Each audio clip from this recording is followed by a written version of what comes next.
Hey guys, and welcome to episode 11 of the 10-8 Fightcast. Actually, this might be episode 12, shit. Episode 12 of the 10-8 Fightcast. Very special episode today. We have our very first guest on the show, Shayaan Kokhar, and we were talking about who we're going to bring on as a guest. Trevor, you immediately suggested Shayaan because he's a staple of the Triangle MMA scene. I've seen this kid grow up. How old are you now? 26, dude. No! Okay, and I met you when you were... 20. You were 20. You were at NC State, right? Yep, yes. That's right. Yeah. And that's when you started training with Cody. So, yeah, that's been forever. Yeah, actually, it's funny. I had no money.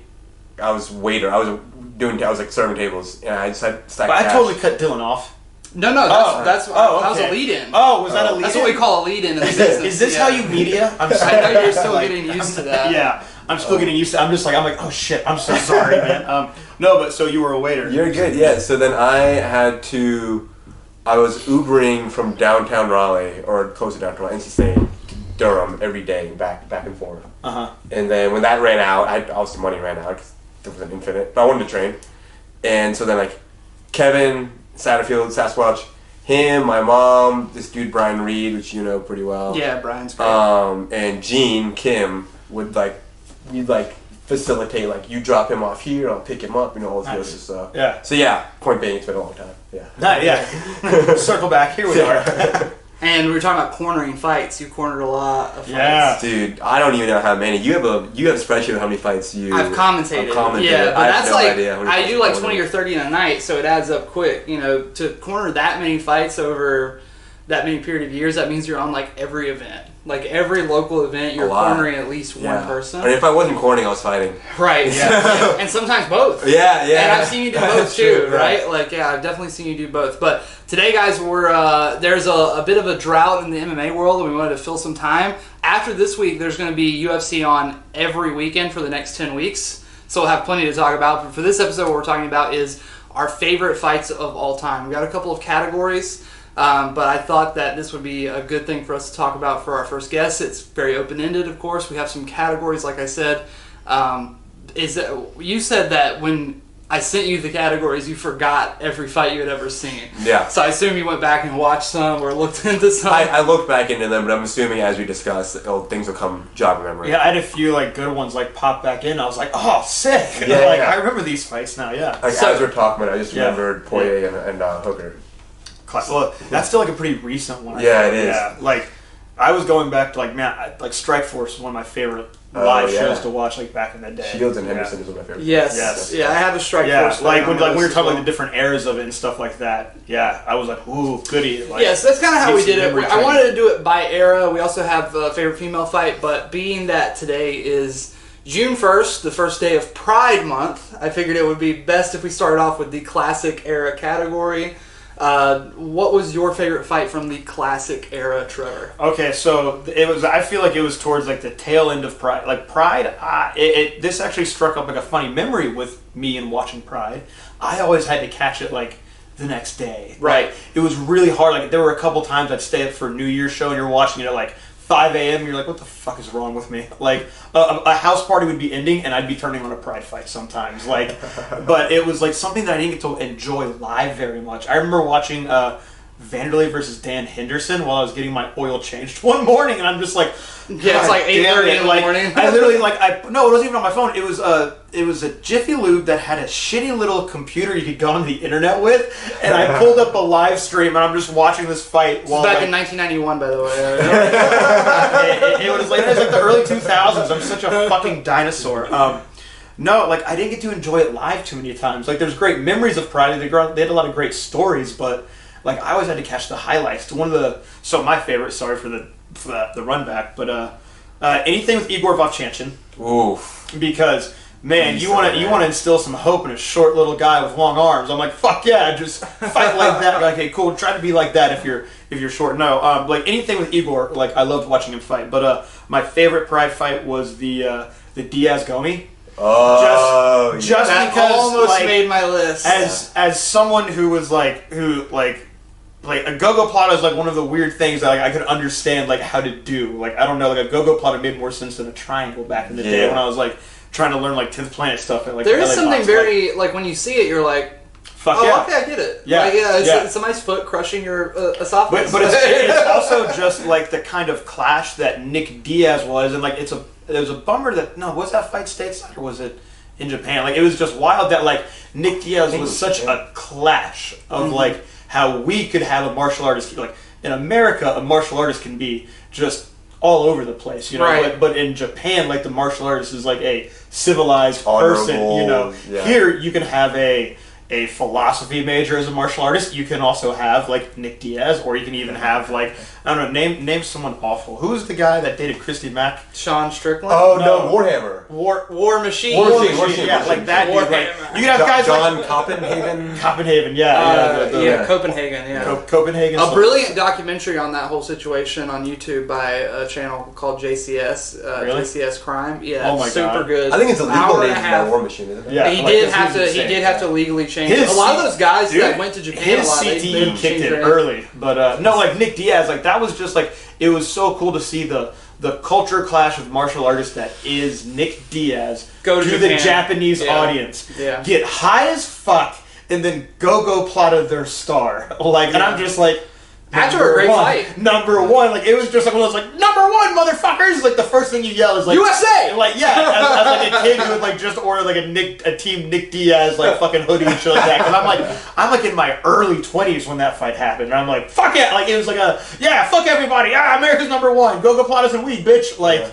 Yeah, like that was my favorite of like the pride. We need that on a T-shirt. What? Go Platas and weed. I think there has to be. There has to be. Like, there's probably one at like some of those like 10th Planet Austin. Get on it, Shazil. Like you know, like there's a fucking like Go Plata weed shirt out there somewhere in 10th Planet School. But yeah, what about y'all's? What were your favorite pride moments? I'm gonna tell you mine, but I want to circle back though. Igor, I feel like is like lost to like the MMA. The new kids. He is. Yeah, I show a lot of people like the ring made it really interesting for how it was a big like striking shift for MMA. Yeah. Like the ring changes a lot of things. Like Krokop talked about that. He was like, man, I didn't know what the fuck a cage felt like until I fought in it. He was like, that's awful. Like the angles are totally different. Yeah, like cage you're fighting's like different. like the angles, like there are no good angles in an octagon. Like you can't pin a person in the corner. You have to pin them on the wall. Yeah. And so Igor is one of those guys who's like, yeah, that's how you strike in the middle of the ring. And like he was one of the first guys to get such good European boxing where like he would turn the knuckles over in those small gloves. And like when I saw that, I was like, yeah. And like Jeff Loken would even be like, no, dude, fuck that. And I'm like, sick. This is a good one. Then like, yeah, I loved having. I would step to southpaw, boom, and turn it over, and just. Igor was ahead of the game, man. He's great to show now. Yeah, beast. Yeah. But I wonder how many times we're gonna say circle back. Imanari too.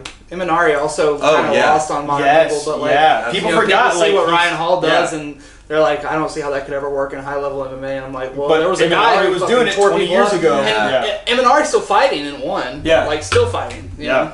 Go ahead, Sean. Oh no, you're good. But it's good piggyback and bring up Igor. When I started watching MMA, like actually watching, it was like 05, 06. So I was like 10, 11 years old. And Krokop was one of my favorites at the time. I was graduating. But that was kind of like more like towards like his tail end where he was like getting finished by Gonzaga. Yeah. And getting like knocked out by Brennan Schaub. I think. That was and like so I was like bummer. But then like I heard everyone talking about like, oh, you should have seen him like back in the day. But then Krokop had a comeback. Yeah, he had a comeback and he elbowed Gonzaga and split him open. I think it was like in Poland. Yeah. But then so I went back and watched. He won Ryzen. Yeah, he won like did. a Ryzen belt. Yeah, like he won a tournament at Ryzen, and he was looking like Super Shredder with the helmet off, bro. AKA Pride Junior. Pride Junior. Yeah. all the cocaine and money and briefcases. Yeah. But you go back and you see Krokop's like kickboxing legacy. So Yeah, like the one key word I told Roland Mizell when he started training, I was like, go watch K1 fights because I'm going to tell you what K1 guard is after you watch it. And he goes, okay. Next day he comes in and goes, got it, K1 guard. And I went, thank you. Like, do that before this. Like, and he was like, because I was like, dude, you're a big kid. Sorry, like you're not getting any smaller. You're gonna have to learn how to fight with your goddamn guard. Like, the heavyweights have to be okay with fighting at that high guard to walk into shots, man. Right. And the K1 heavyweights had it down the best. Oh, yeah. Absolutely. And then so watching Krokop fight Fedor, I think was one of the classic. Yeah, definitely one of the best pride fights of all time. And just seeing that, especially because I wasn't watching Pride fights the day after. I had to like go back and like watch them all after. And seeing Fedor, like, you know, him come back against Fujita, or him come back against Randleman, of course, and Hongman Choi armbarring him, which is like, you know, you're like, cool. This dude. That was a wild New Year's thing. That was they, like that's the only thing I didn't like about Pride is like how they did, but like they get it, like the spectacle fights, they had the baseball player. What was his fucking name? Conseco, Conseco fought Hongman Choi. And Crow Cop fought Antonio Cop. I remember like watching that with a buddy of mine. Imagine trying to block a fucking head kick with a lucha mask. How horrifying is that? Where like, what if that dude's kid was like corner side, like trying to make a movie moment, like all he sees is like his dad slumped with like blood running through the mask, and he's been shot, and I'm like, crazy. Is that kid didn't even look like it landed. Yeah, you see like the heel glancing off, like the dome, and he's slumped immediately. Well, Crow Cop was so smart about it. He was like, no, just like kick above the glove. Like, trust me, if that heel hits, like, it's okay. Throw another one. That right, you're not wrong. Hospital left leg cemetery. Beast, and him of course breaking Bob Sapp's nose too. No, his collarbone. Was it collarbone? No, that wasn't Sapp gets his nose broken in The Longest Yard. No, so he gets his nose broken in that movie. The Longest Yard. He hit him, and he like crumpled. No, he got punched in the collarbone. Was it the collarbone? Okay. Yeah, Mirko Crow Cop shattered his collarbone. That's awesome. That's like that's incredible. Have you ever seen Mirsad Bektic versus Godfredo Pepe? He like punched his chest in and like broke his sternum. It happened to Charles Oliveira when he was fighting Pettis. He tore his esophagus and stuff like that. Yeah, and he tapped him, I think. The weirdest fucking injuries happen in this shit, man. I'm surprised there's not more like windpipe injuries. Right. I can't believe how durable this is. That's because the windpipe's not. You have like tracheal ligaments, but there's not a lot of or anything in here. I mean, right. think about it. Like you have two dynamic people. They're throwing. I figured there'd be more. Oh yeah, I've been like punched and kicked in the neck, and I'm like, how did my throat just not collapse? I'm like, I don't know what. Like, why do I taste the color purple right now? Well, my neck's been okay, cool. I taste pennies, and I smell toast. What is happening? No, sadly, you don't smell anything. For my favorite Pride fight, obviously, I started watching MMA in like 2014 or 2015, so I had to go like on a deep dive and watch like everything. So I think I watched all Pride fights ever in like a span of a month, and it was hard for me to pick one in general, but I tend to look at fights, especially retroactively, I tend to look at them more so than like the stakes and like the moment of the fight and how big the moment is, how big the stakes are, and that factors in a lot to how I view a fight.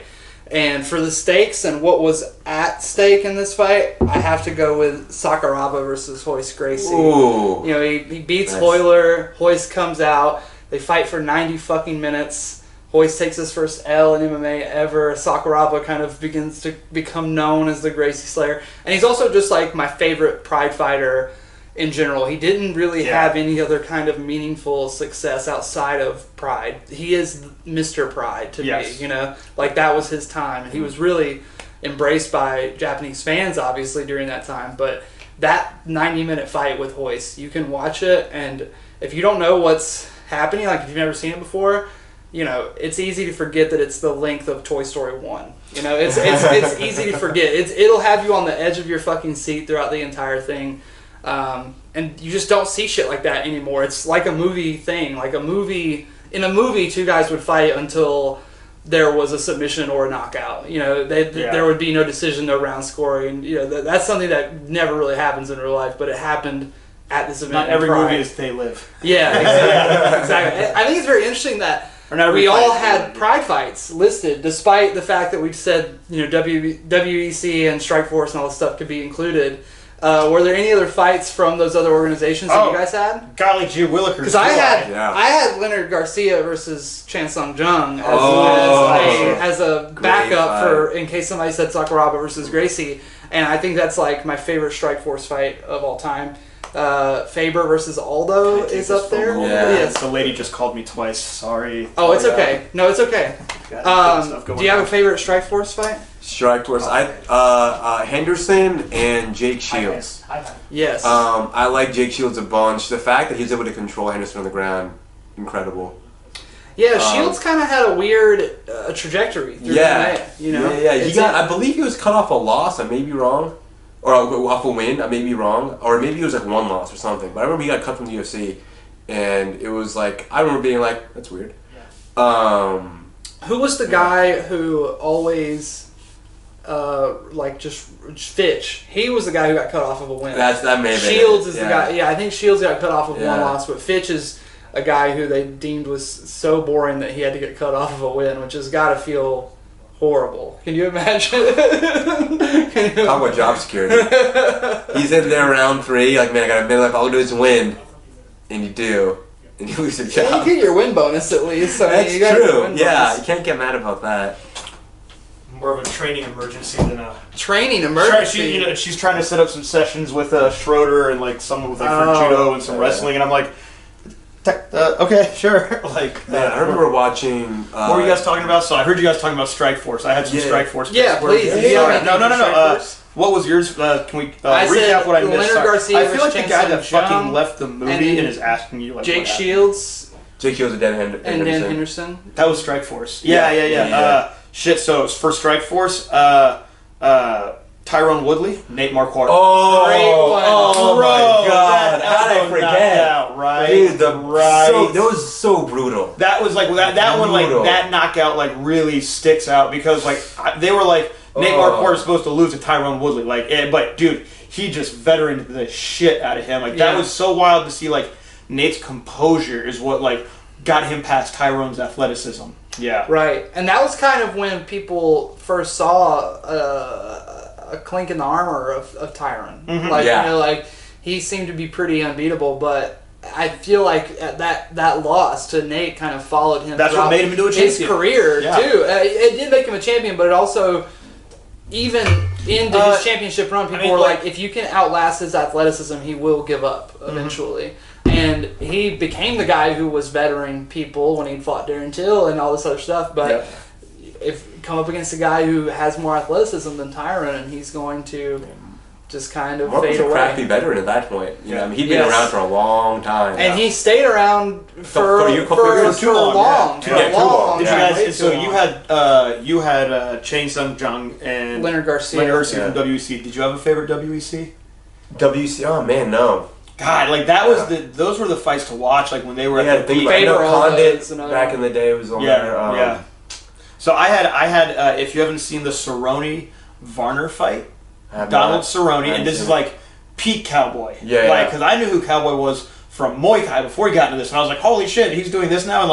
And Cowboy was like showing how to be a well-rounded mixed martial artist as a Muay Thai fighter. He was like, my wrestling's gonna be okay, so I got to have submissions off my back. Simple, and he executed that so well by controlling like how the fight went to the ground and stuff like that. He became very well known for his back game too. Yes, he's got a very underrated back game. He does, so he fought Jamie Varner, and I think maybe it was a title fight. But they had and Jamie Varner was a really explosive wrestler, like solid all around. It was just such a clash of styles, but it was just such a complete MMA fight of two guys really trying to fuck each other up. Like it was like a way more technical version of like when people think of the Griffin Bonner fight as like the end all. Like when you go back and watch that, you're like, that is still a wild goddamn fight. It's hard for me not to list Stephen Bonner. Like when you to me it was weird because I didn't like that show Tough. I was excited for the fight after that. The Ken Shamrock it was Ken Shamrock Rich Franklin was like later, and I was watching that for that, and I saw that and I went, oh my fuck, these new guys are going to be insane. Yeah, I think Bonner or Griffin could get an honorable mention for all of us from just a classic era fight. I mean, I think most people recognize that as the fight that kind of put the UFC on the map, and I really do feel like Tough in general still rides off the legacy of that fight. Yeah. A show like Nate Marquardt that has stuck around. The legacy of the UFC rides off. Like what's wild is it's literally a fight that saved a promotion, and I remember when you could just watch the UFC from getting videos from Carbonated Video, which actually then became the LA boxing I worked at because we live in a fucking simulation. Jesus Christ. But no, I remember you could only watch it via VHS. When I was itty bitty. Trevor?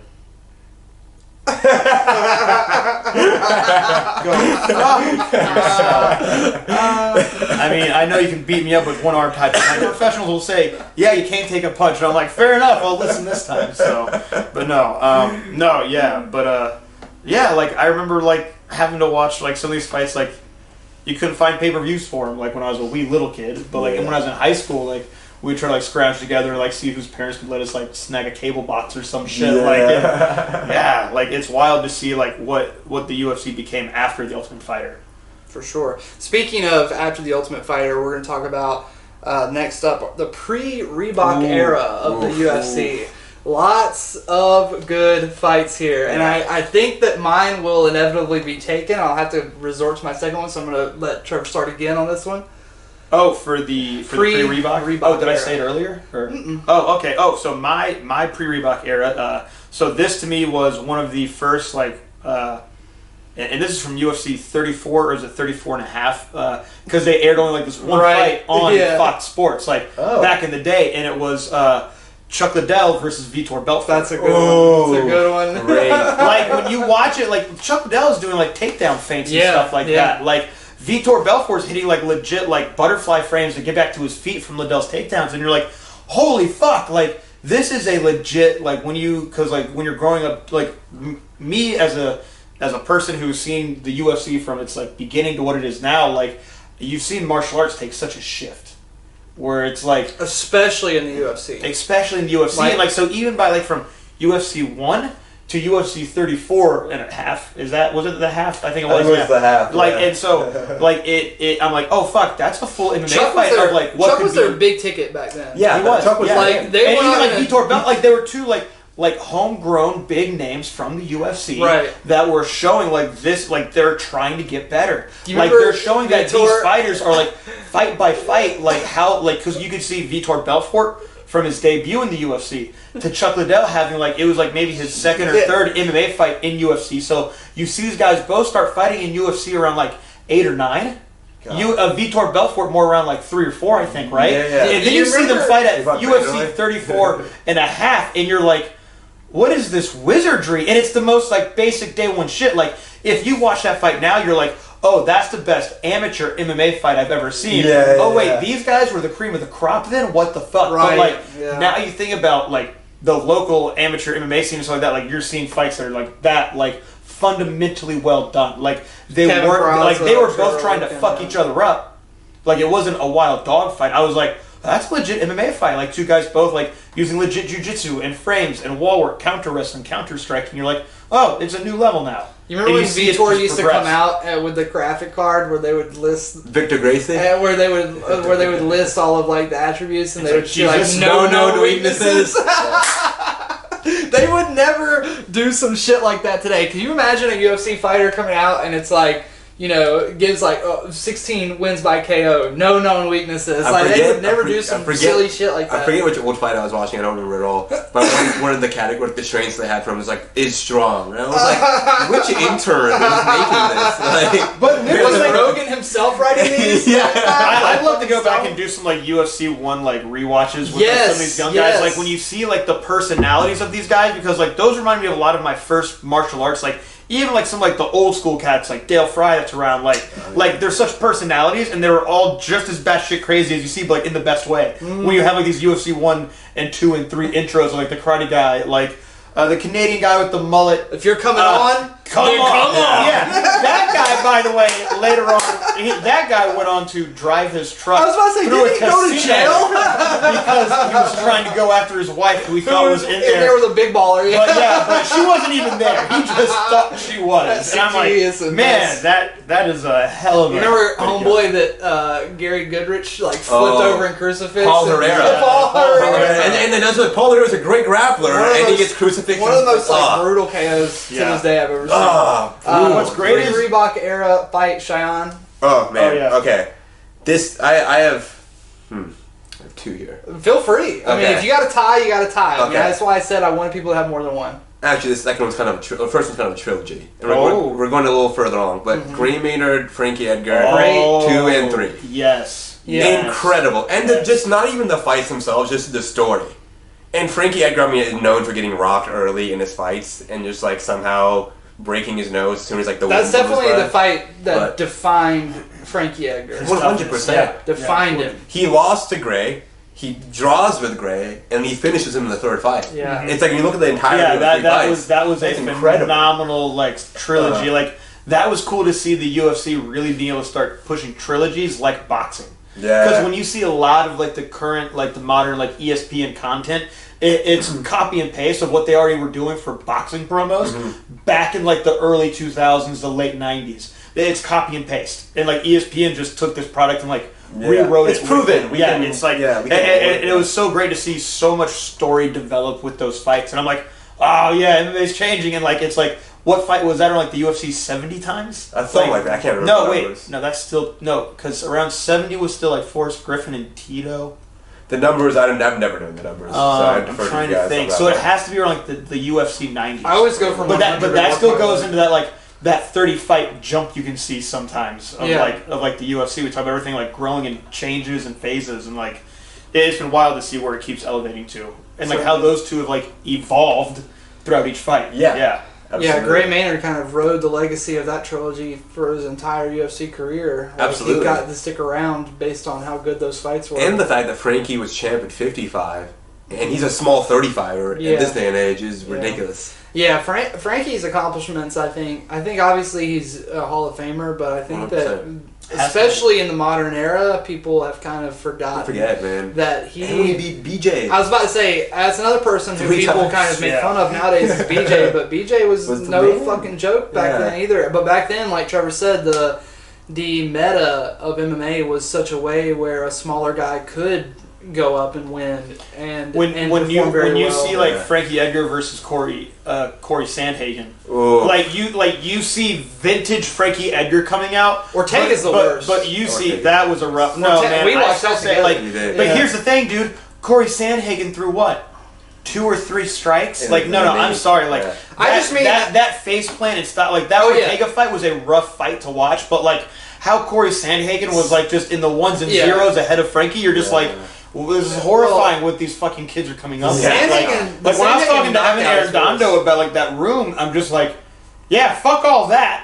Like, God. The Sandhagen knockout's worse, but in terms of the Ortega matchup, it was just so obvious that Ortega was so much bigger. He was huge. That showed that towering over. Yeah, towering over Frankie at 45. It's wild to see how much bigger. Like, dude, how do people keep getting bigger? What the fuck, man? Like. Look at Michelle Pereira at 170. Nutrition came a long way too. Like, remember how only certain people back in the day had access to people like Mike Dolce and could cut weight ridiculously. Now everybody's got a nutritionist that helps them get dialed in. Like Kelvin Gaston. And we'll talk about Kelvin in a little bit. I would say for my pre-Reebok fight, I was very surprised neither of you guys said this. Is Jones versus Gus. There's Jones versus Gus fight is legendary. Great fight. Retroactively looking back on it now, all these years later, it's even more impressive that John was able to do what he was doing now that we know that he was sandblasting hookers, in Daniel Cormier's words, 14 hours before the fight and didn't train. What an important What an important fight for like the UFC's like merchandise too, because Dana had said that EA would never publish a UFC game, and then Jones and Gus are on the cover of the first EA UFC. Right. You know, so just kind of like a modern day equivalent of like the Bonder Griffin. Yeah, I would say that was that's a great that launched the Reebok era in a way. It was because of a fight like that so many people became interested. Because the first one wasn't, but then the second one was Reebok. Yeah, right? Well, also, the second one took way too long. The second one took way too long to come to fruition. It did. But 3 years. Also, John Jones was one of the first athletes that were majorly sponsored by an athletic company. Even before Nike, he was sponsored by K-Swiss. That's right. Oh, I remember he was in the K-Swiss commercial with Rey Mysterio and Kenny Powers and choking out employees at K-Swiss headquarters. Yeah, there was a lot of hype around Jones, understandably. MMA fighters will take any fucking sponsorship they can get. Like it's Dude wipes. Dude wipes. Jack Links. My backup fight for this era was Matt Brown versus Eric Silva. Great Watch fight. all the time. Phenomenal. Sometimes fight. when I'm way too drunk or like otherwise altered, I'll watch that fight to see how fucked up I am, because I know that fight so well that I know what it's supposed to look like. Do you remember how hyped Eric Silva was? Yeah. I remember watching it. I was like, Extremely. he's going to be big. Extremely hyped, extremely roided out. Then he faked the glove touch against Nordine Taleb, I think. Yes. Wow. I mean, he was a very hateable Brazilian villain. You know, Yeah. like he would have, I mean, he went on for a long time too. I just love Matt Brown because, like, in his pre-fight interviews, he just had so much, like, get off my front yard energy. And he was just like, I don't like they want to hype him up. I'm just going to beat the dog shit out of him. And then he would just stare at the camera and they're like, anything else? Like, the mouth movement accurate, too. Like, that was nice. He's been doing the Matt I've Brown been around a impression lot for of long angry time. rednecks in my life. And I was bro. like, that could be Matt Brown, but it could be Yeah, Matt I was Messer. It could be a bunch of guys. that No, could- and like same thing. Like when he fought like Wonder Boy, he Yep. just goes, he's gonna try that karate shit on me, and he's not gonna have fun. I'm gonna fuck him up. who Like, was it that and he's like, said- I'm gonna beat you can't beat me with karate. Fuck that. No. Like, that's his like legit interview, Was it- and I'm just like, was it dude, Jake like Shields? he's got that like Was Wonder it- Boy's gonna have a bad time. Was it he Jake did. Shields who was like, That was his first karate? karate. That's funny. Who was that heavyweight that fought Big Nog, who was like, jiu-jitsu doesn't work, and then he gets tapped out?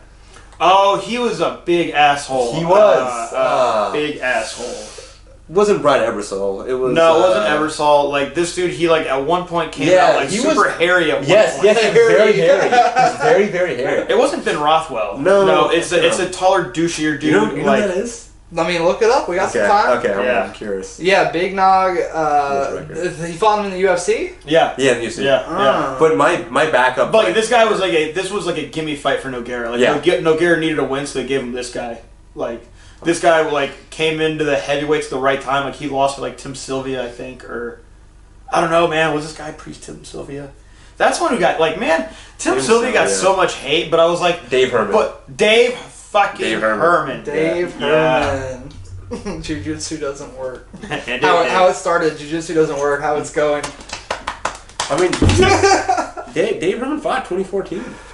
Did you really? 2014. That's like 22-6. There's been so many fights now, like doing like there's just fight stuff every weekend. Like in you like us especially, like we will always have fight stuff going on. So like to me, like sometimes like 2014 doesn't feel that long ago, but also feels forever fight ago. stuff, jiu-jitsu Like, stuff. My backup fight for pre-Reebok was Anderson and Dan Henderson. Anderson Henderson Sick. is a sick fucking fight. It's because at that point, Anderson hadn't really been tested on the ground. Everyone's like, well, Dan Henderson, here's this like, Olympic wrestler, how it's gonna go, and he finishes him on the ground. Yeah. Right. And if you like watch some of the slow-mo clips, Anderson took some fucking shots. Yeah. Like for being as chinny as he has been in his last few UFC fights, he But ate some shots. it was because he took so many shots. Yeah. Especially like before he even got to the UFC. Yeah, It took I mean him he a was lot. gonna quit. I've talked about that twice in person and stuff. So Yeah, definitely.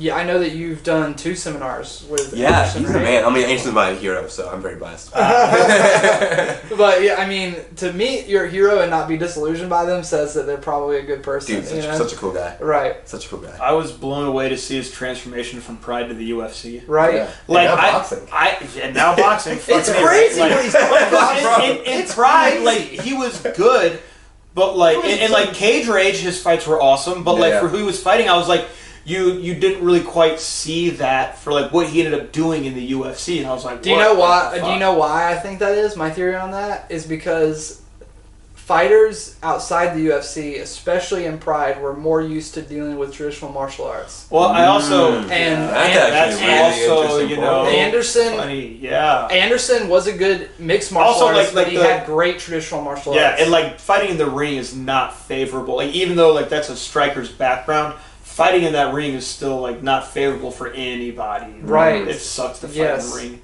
Well, like MMA in a ring. I mean, we've called some MMA fights in a ring, and it did not go well for us or the combatants in question. Is that when Shamik went off the ring? Yeah, that was when Shamik got injured. The fight for it? Yeah. When they in the baseball field? When it went on for 12 hours? Yeah. Our first podcast, as we called it last week. Is that when Truckin fought Manmaster? Yeah, when like that was everyone when Truckin put the when fear my of God phone in me. blew, like, dude, and like you see it like freeze framed, like because like I didn't realize the face I was making because when Truckin walked out, like they caught me on the live stream going. It was like midsummer. What the fuck? When he walked out, it was like the movie. Wicker Man. Yeah, And I was like, Matt, I love you, but what the fuck are you about to fight? Like, I fought in that card. I remember. I fought like 8 p.m. and I was like, I'm out of here. Peace out. And I look at the results. It's like 12:30. People are like, we still haven't fought yet. And I was like, fuck, dude. That sucks to be you. Yeah, you were. They couldn't get the fucking cage dry. They could not do even after it stopped raining. There was so much humidity in the air that.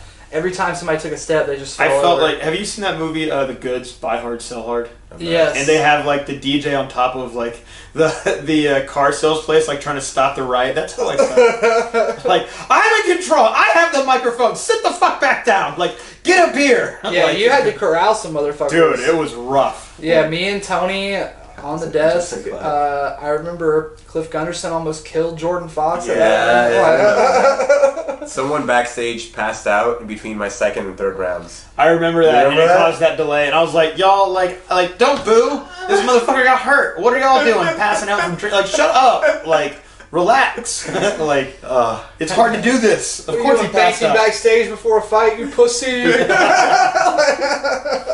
Where I've had to like stop fights or be almost involved in fights. Like one time with Brunson's, I jumped out of the cage like into the middle of some fights while I was wearing a tuxedo. And I remember that. Yeah, like some people like Trevor. Did Trevor just dive out of the cage? That's big. That's big Myrtle Beach energy though. Yeah, to have fights out. I mean, but there's been a couple like the fucking Josh Oxendine fight that we just called in Myrtle Beach not too long ago. There was a fight there. Or there was almost a fight there. And then there was another time at a Derek Brunson show where, like, that's right. Like, this dude kept trying to cross past the barrier, and I was like, bro, you can't be back. He was drunk as fuck. He was, like, trying to cut the barrier. I was like, you gotta go, man. Like, I'm not being an asshole. Like, you just can't be interrupting the fight. Bouncer mode got activated again. So hard. And, like, I stayed in key line. I took his beer out, and I just picked him up by his fucking arm, and I was like, bro, you gotta go. And, like, everyone in the crowd was like, yeah, Bruce Buffer! And I was like, I will fight you if you don't stop talking. Russian tie, feed him the mic. I literally told someone, I was like, I will fucking fight you for this show to go on. Like, that Trevor's WWE finisher. Like, that is that old cocaine energy I don't have anymore. But yeah, I think pre-Reebok era, there's so many fights that you could talk about. Lesnar versus Carwin was one that I brought up. Should it have been stopped? No. Okay. No, because it was crazy. That's like saying Arlovsky Brown should have been stopped. Pat Berry, Chet Conner. Pat Berry, Del Rosario, some kid knocked out. Yeah. Some tall dude. Yeah. He has like 2 wins via leg kicks in the UFC. Mark Hunt versus Silva. Silva, yes. Bigfoot. That's a Bigfoot Silva, Bigfoot, yes. the one with the drop. Hunt versus Silva's a great one. Bigfoot drank a biggie full of fucking steroids. Hunt versus Struve, where he fucking broke his jaw. Yeah, was Junior and Mark Hunt, was that pre-Reebok? Yeah. Yes. He's spinning the spinning calf like Yeah. I was there. Junior, when he was on it, it was on it. I was there when Struve got knocked out by Roy Nelson. Yeah. Oh, that was a good one, too. What I loved is that you see the behind the scenes, and like Roy's corner is standing up on a chair with a glove on a pole, making him like work the slip. Like either if he slipped either way, he had an overhand. Yeah. And it was just like the perfect like tall man jab counter. He was like, all right, I just gotta fucking hit the guy. Well, can someone tell Struve he's like 7 feet tall though? He would always fight like a small guy. And I was like, what are you doing, dude? That's because when he did fight behind his jab, he got knocked out. Both times he fought behind his jab, he got knocked out. Sometimes being too tall is like Hongman Choi. Yeah. You see that dude, like imagine him trying to dance. Imagine Hongman Choi and Stephen Struve having a dance-off. Don't threaten me with a good time. That plus your laugh, I might have a stroke. Like I don't know, man. Like that would be rough. Like if it's like a breakdown and like your laugh kicks in like halfway through like a freestyle from the dance, like I'll have a seizure. Like, no, we can't have that. I don't know how no one sampled your laugh and made a song out of it. We're gonna make a We're gonna cut it out and make it into an intro. I'm gonna make it into a TikTok clip. Like, I swear to God.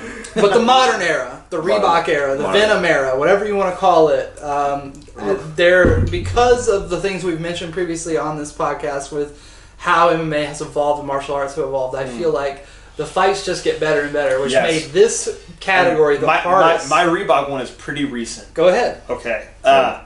Cruz versus Munoz. Munoz. Pedro Munoz. Munoz? Okay. Yeah, man, as soon as I started saying it, I was like, this tongue definitely wasn't working 9 months ago, you can tell. That fight just had me on the edge of my fucking seat because Cruz got dropped twice in the first and then came back and puts on a masterclass in the second and third. Holy fuck. Like, that was one of the, like, where I have always loved Dominic Cruz. I love seeing him, like, I saw who Dominic Cruz was before the WEC because he's in this old, like, underground, like, footage with, like, before Mollenkamp was doing Monster and stuff like that, and they're all at the Triumph Academy.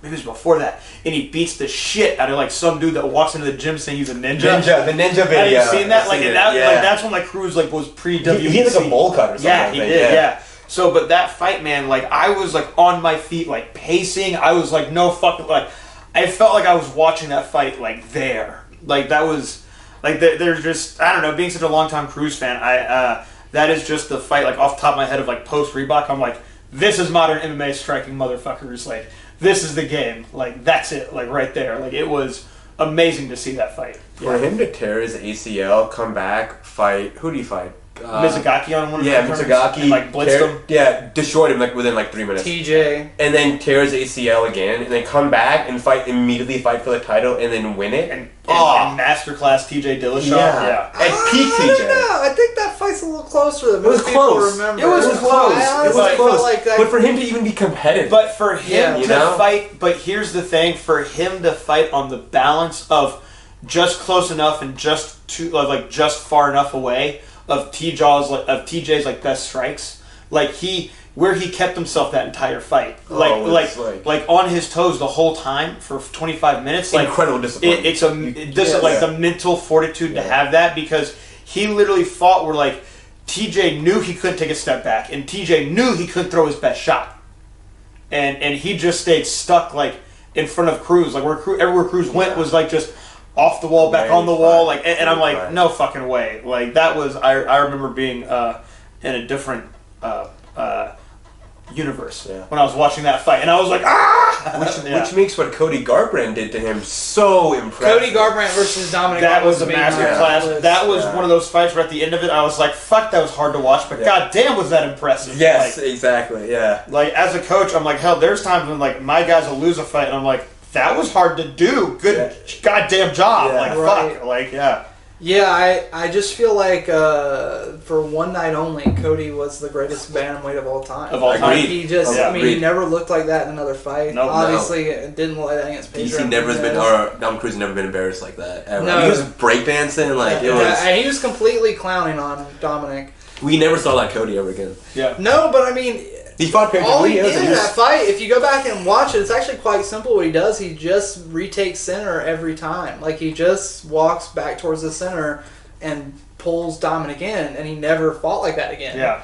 He always fought in a way where he's always pressing people. I mean, you remember what he did to Thomas Almeida? It was like, he destroyed Thomas Almeida, and that was when Almeida was the next big thing. Yeah, whatever until he came up against Cody. Cody soul snatched him, is what happened. That's true. Yeah, that was like, when I saw that knockout, I was like, God damn, this kid's legit, like that, because that was that fight. They're like, if Cody runs through this guy, then he's legit. Because we all knew Thomas was legit. Was such a motherfucker. Yeah, we all knew Almeida was going to be a big guy. Yeah, young too, I believe. Yeah, yeah. And Cody, like, disrupted his career. I think Cody was 26 or 25 when he fought. Almeida. That's a great one. Sean? Ooh, modern era. Okay, I have one fight. There's some obviously some recency bias. One fight that I thought was really fun to watch was Burgos and Barboza. Great fight. Yeah. Just like, that's the fight. If someone was like, I had never watched MMA, I'd be like, let me show you this fight. Talk about ultimate patience. Yeah.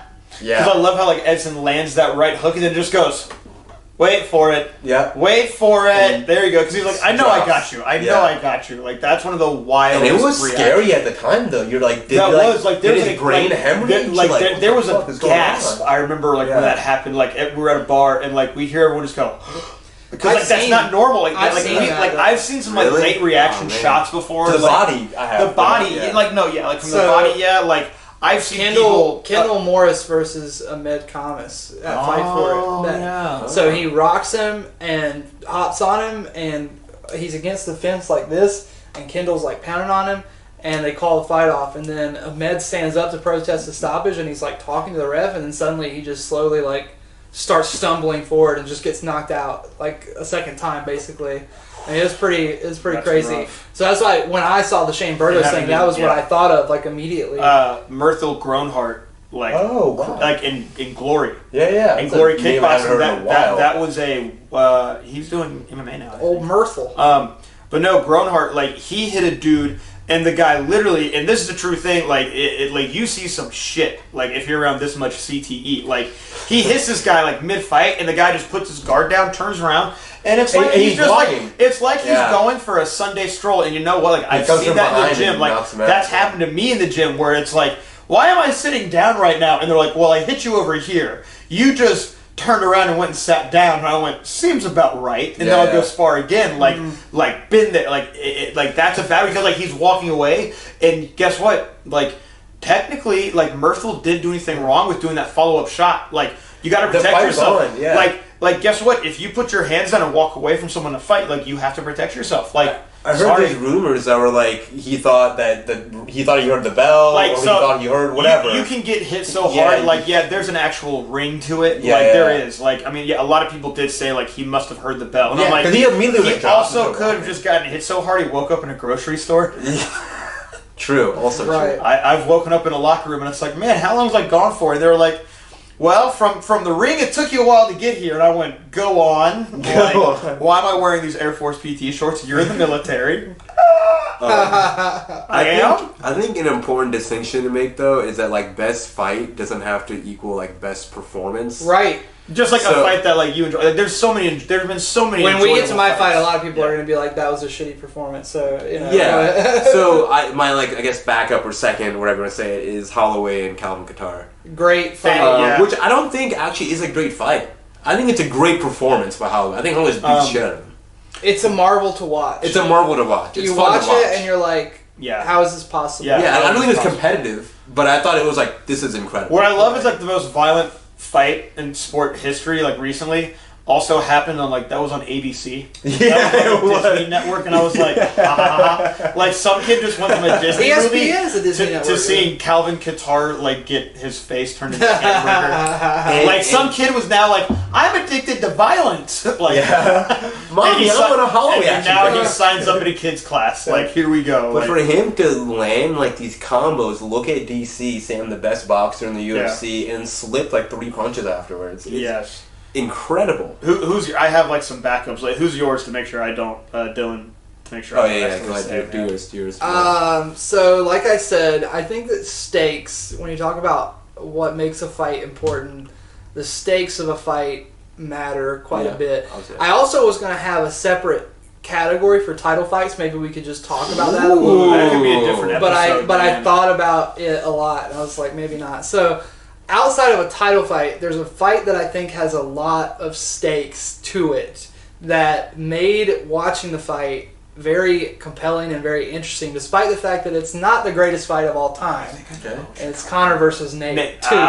Nate 2. I thought Conor versus Nate 2. Okay. I thought you were about to say Conor Alvarez. That's my other fight. When you said stakes, I was like, ooh. That was my other fight. That's my title fight pick. My favorite title fight of all time is definitely Conor versus Eddie because of what is on the line ultimately. Eddie looked like an amateur in that fight. Think about what Conor's trajectory career-wise is after that Alvarez fight. If he doesn't look exactly like that, though, like he has to go out there and be Super Saiyan 2 or 3 if he wants to fight Mayweather. If he wants to become the richest combat sports athlete in the world, he's like thinking like 4 or 5 steps ahead. Yeah. But in order to get all that, you have to go through Eddie Alvarez, who just beat RDA, who's a consensus all-time great 155er. Beat Pettis, Gaethje, a lot of people. I feel like the Conor-Nate one fight was the first time where Conor was like, there's no like. It was wild. Well, it's just the energy. Like every fight before that was like, you know, even like the Nate fight, like, he came out like he had to win that fight. But I think it was also like maybe like when he realized like how valuable a loss is. His stock went up from that loss. Oddly enough, yeah. It's weird how some guys come along and their prospects undefeated, they're title bound, they can even be champions. I mean, he came into the UFC with some losses, which always helps a person's like mystique, I guess. Like when you see that person has lost like 2 times, like if someone has a 22-2 record, that's a good goddamn record. Where's Franklin at the record, I believe? No, it's way more upside down than that. Before he fought Anderson. Oh yeah. It was like something really good like that. Yeah.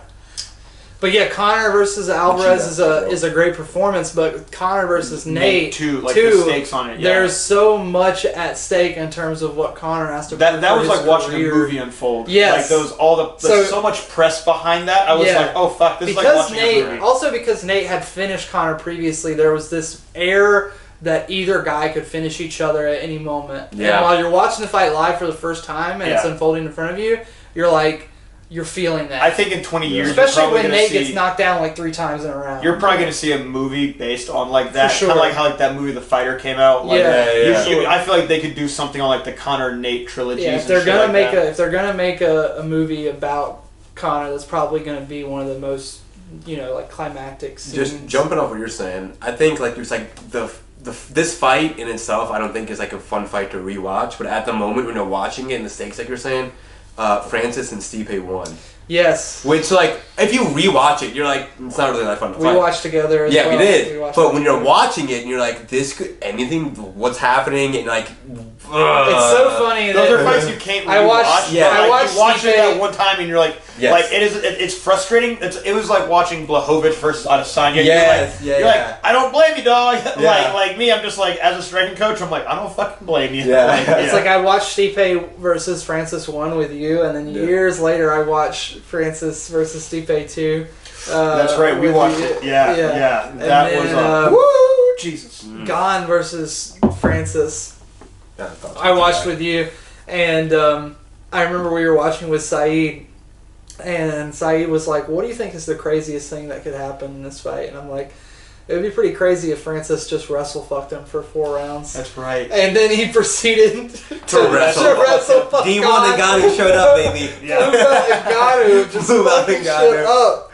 Oh, man. Yeah, I think that, Conor versus Nate, it just lives rent-free in my head as a fight that when I think about the modern era of the UFC and, like, a compelling fight, that is a very, very compelling fight.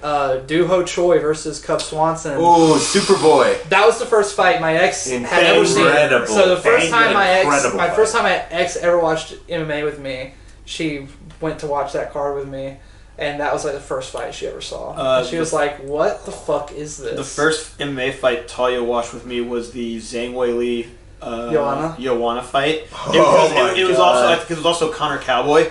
And we threw like a wild I got wild, but like it was at Woody's in Cary. That was my favorite place to get down and watch fights at. And like Roland and Bobby both brought out like their double belts, and I was telling people like wear cowboy hats and like bring out their belts and shit like that. And like the whole bar was just like exploding. It would explode on a Conor The most dangerous bar in dude, like it's right next door to Jason Culber's school and shit like that. Like so it was like 80 deep of some like the baddest motherfuckers in the area. Like, it was, oh shit, women do this? And I went, wait, what? Like you don't know what this is? And then she watched like her first live fight like a couple weeks later, and then she was like, "Okay, I want to do this." And I was like, "God damn it!" Okay. How long ago was that fight? 2 years. 2 years or so. Yeah. Well, because like she watched. We were at a Derek Brunson show that I was announcing at, and it was around St. Patrick's Day, because like it was right before like quarantine and stuff like that, and it's when a female from Derek Brunson's gym went pro. Karma went pro. I think I was like, how? Karma Radford went pro. It's a chick from Florida, and Talia saw a couple fights and just went, oh fuck yeah! Like she had took her to a kickboxing match. Like when I was announcing, then she was like, oh fuck yeah, and I was like, oh no. I do have an alternate and then she started fight for a fight that I think is actually a fucking incredible fight that can be infinitely rewatched, and it plays out like a Marvel movie almost, and that's Kelvin Gastelum versus Israel Adesanya. Oh, that fight is incredible. That's like watching two guys. Like that's like if like Goku and Vegeta were to go at it. You're Yes. Like, oh, fuck Yes. That is an incredible fight. That fight rules. That fifth round when Israel's about to go out there and he's like, I'll die on this mat. This is my mat. Like, and Gastelum's like, oh fuck. Oh fuck. Like, that's a different grind, huh? Yeah. Neat. Dude, and that was the fight where a lot of people were like, dude. yeah, a lot of people were like, Israel's going to get taken down and wrestle fuck this round. And every time Kelvin shot, Israel just found a way to Grammy roll. It was one of those things where like he had a high level guillotine. Here's triangle something I tell people is you have to accept the takedown to defend the take. Like if you fight the takedown the wrong way, a good wrestler knows how to go to the next step. Yes. If you have some good jiu-jitsu, like MMA is such a weird fucking sport where it's like if you know your strength is striking and placing frames between you and people, then cool, you accept the takedown, you go into a good like place with that takedown to have frames, and you drill 8 different ways to get out off, like, because like takedowns are kind of finite. The options after takedowns are kind of infinite. If you know where you're going. Does that make sense? Yeah. If you fight too hard, you don't know where you're going. As someone who, If you know how to go with it, roll with it, you have a good natural, like, Adesanya is someone that knows how to have, like, good shoulder and hip communication, like, from striking. Yes. Yeah. You know, like, there's so much hip work in Muay Thai. So, and his he hip knew how to, like, feints. and his hip feint, he knew how to shift into the right spot with Kelvin's takedowns He can and sell would a reverse hip off feint of that, like and you're just nobody like, motherfucker, like, it was just brilliant. Well, It's like watching it's like watching Giga Chikadze attack with an anaconda against Edson Barboza, tight enough that he's not, that like, if you don't defend, I've got it. However, I can control you, release, strike, like, fuck me, right? Yeah. You know, like, it's just a guy that knows how to fight inside a headlock position because of fighting for Muay Thai for so long. Like, well, as someone it's that like, crossover. who has Yeah. that value on MMA striking and how much you study it and care for it, we've never on the show discussed Adesanya at length. What is your take on his striking in general and what he brings to the table in MMA? he's just done the right thing forever.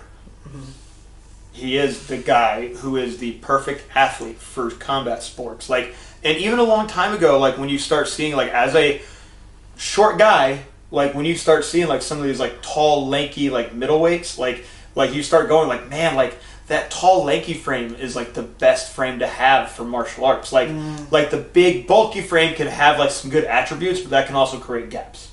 Where Adesanya is someone who, from day one of striking, has never veered from the fundamentals. And he keeps his wrestling and jiu-jitsu as fundamental, like, as he need. Like, his striking is so advanced that he can keep his grappling so fundamental and keep improving on that. Like, that's what he's done great. And that he's built the MMA game for himself.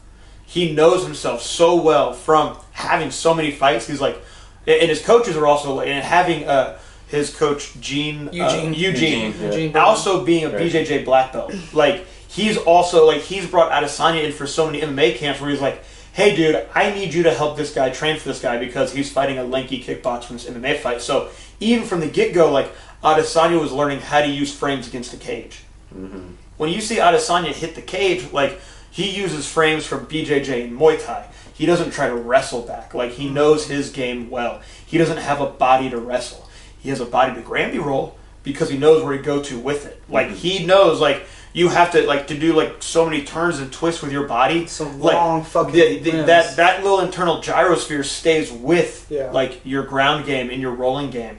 And he knows how to keep momentum I think going. being a breakdancer also, Like, you know, that it too, does. right? Like, being someone that's also, like, artistic. Him goddamn being Creative, an anime yeah. fan. Holy shit, man. Like, it used to be look out for the guy with the Russian name. Now it's look out for the guy with a Naruto tattoo on his belly button. Like, I'm not fucking kidding, dude. But Like, also the Khalil Russian Roundtree things sent too. the Yeah.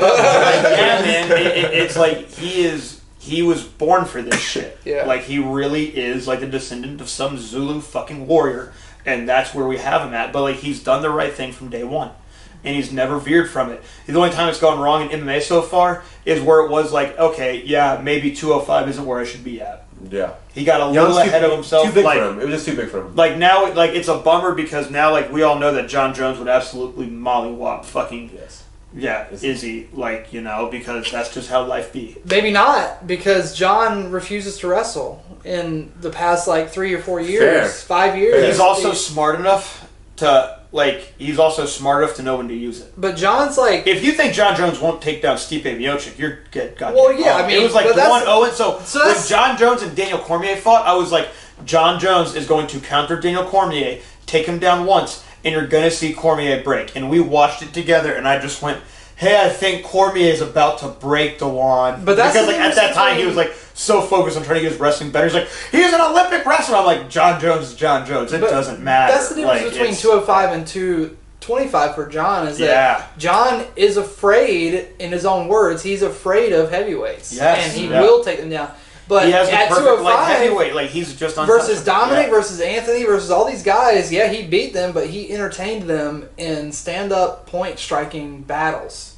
And you can't play that game with Israel. Yeah. And that's what makes the matchup compelling, is it's like, well, John can obviously probably out-grapple him, but John just, for some reason, refuses to grapple. What John does a good job of, he will fight enough into someone else's game to get back ahead of them. He fights to people's level. Yes. Yeah. And so he sees what they're doing, he's like, cool, here's the counter. And like, like when he was like, his wall work with Glover Teixeira to get a standing... Like, are you fucking kidding me? What's it called? Not a standing, like... It's a mirror lock? A standing mirror lock? Are you fucking kidding me? Really, it's just a shoulder wrench. I mean, because what is Glover's best game? Having someone walk out of his pocket. Dirty boxing, Dirty boxing, then fighting long. Yeah. So Jones goes, oh, this is where you want to go, neat, I have an option for you here. Cool, now you can't do that. You like that shit, don't you? You like that shit, don't you? Here's my jab for the next 4 rounds, bitch. Like John Jones will take that fight into the clinch with Izzy to really damage Izzy early on. Like John Jones knows how to fuck up a person's joints. Like we see him how he attacks elbows and knees. Like who else actually attacks someone else's fucking tires? It's like throwing spikes onto a car track, man. Who was doing the little side kick to the knee before him? Was there anyone? Holly and a lot of people. Besides Jackson Wink, I mean like non-Jackson Wink people. Benson Henderson he had the calf kicks too, and But yeah, I remember low line side kicks. But I attribute that technique to John. To your point, technically Hoist Gracie. The Pizao. The Pizao. But to your point, I attribute that technique to him. You hear oblique kick or like whatever stop kick. To Mike Winklejohn. Mike Winklejohn. Yeah. But no, John Jones is just like, man, like.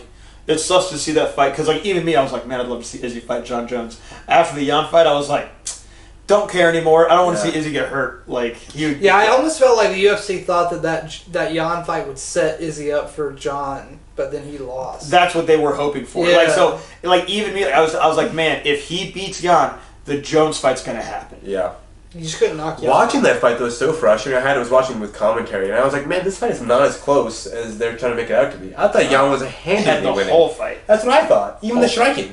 And we couldn't hear the commentary. Oh really? Oh, they were. We watched it we watched it on a projector at Knuckle Up, but I was gonna say something. We couldn't hear the commentary, but the fight was happening was so depressing that I just kept drinking. They were we were just sitting there, like we were both like groaning and like flopping around. By the end of the fight, I was just like so fucked up. We were heavily drinking. We were like, this, goddamn it, is not what we wanted to see. I was completely sober when the fight started. Oh, like our plan was like, I'm drinking half a bottle of whiskey. I was like, all right, so fucking depressed. Izzy's about to do to Jan what like Anderson Silva did to Forrest Griffin. What we're all like, we were like. All right, we're all going to go downtown after this. But after that fight, we were like too drunk. Like we pre-game, I was like, can we just go home and cry? Like I just want to get. We couldn't even go to Cardinal across the street. We were just like, let's just fucking leave. Man. I'm an Uber home. I gotta leave the car here. Uber home. Jeez, what a good time. So let's go into our next category. We'll do women's fight. Favorite women's fight of all time, Trevor. Gina Carano, Julie Kedzie. Ooh, classic. Throwback. He went with the classic. Throwback. I love it. Yeah. I remember like putting that on at my brother's house off Tryon. Like we were all pre-gaming to go out, and I was like, wait, hold up, I gotta put these on Showtime. And it was like, I remember like we all like, it was like a bunch of people that never watched fights, and it was like people that like all like 2 to 4 years older than me. I'm in my early 20s, and I remember I was like, I specifically wanted to see it like for this. I think like maybe Kung Lee. Kung Lee wasn't on there. The boxer that nicked AJ. No, KJ Noons was on it. KJ Noons, Hands of Stone? Is that him? Hands of Stone was on it. And then Edson Berto. I can't remember. Okay. So like there's a pro boxer Berto, and then he had a pro MMA fighter brother, and he was on this. Okay. Oh, and he got knocked out by KJ Noons. Yeah. That's right, with a knee. KJ was the man back then. He was. Like, he had a good run. Like when he fought Nick Diaz, like he was fucking Nick Diaz up in that first fight. And they got stopped by cuts. Then Nick Diaz beat his ass in a rematch. The Julie Kedzie Gina Carano fight, because there were like so many people there going like, holy shit, I didn't know women do this. And I'm like, they tried to, like, because there just wasn't like a market. Like women's MMA was like brand new. Like Ronda wasn't even an amateur yet when that fight was going on. You know, because that was like 2007. Gina's the real pioneer. Yeah, huge pioneer. Yeah, and I was aware of her like through Muay Thai. Like she was a longtime Muay Thai fighter, one of the only American females to go, or one of the first females to go from America to Thailand to fight in a rope Muay Thai fight. What's that called? It's just called Muay Thai. But there's a Thai term for the rope. Oh man, yeah. Don't ask me for like too much. I looked get it up. The Thai history. I got some of it, but like, don't ask about the Thai vocabulary, man. I don't got it. I was doing speak commentary for a Tekken tournament recently, and there's a Tekken character that has ropes for hand wrap. Well, I mean, there's like the Muay Boran is the traditional Muay Thai style, and like the theatric style of it, and they still do those for the Muay Boran, and like it became Fukaram.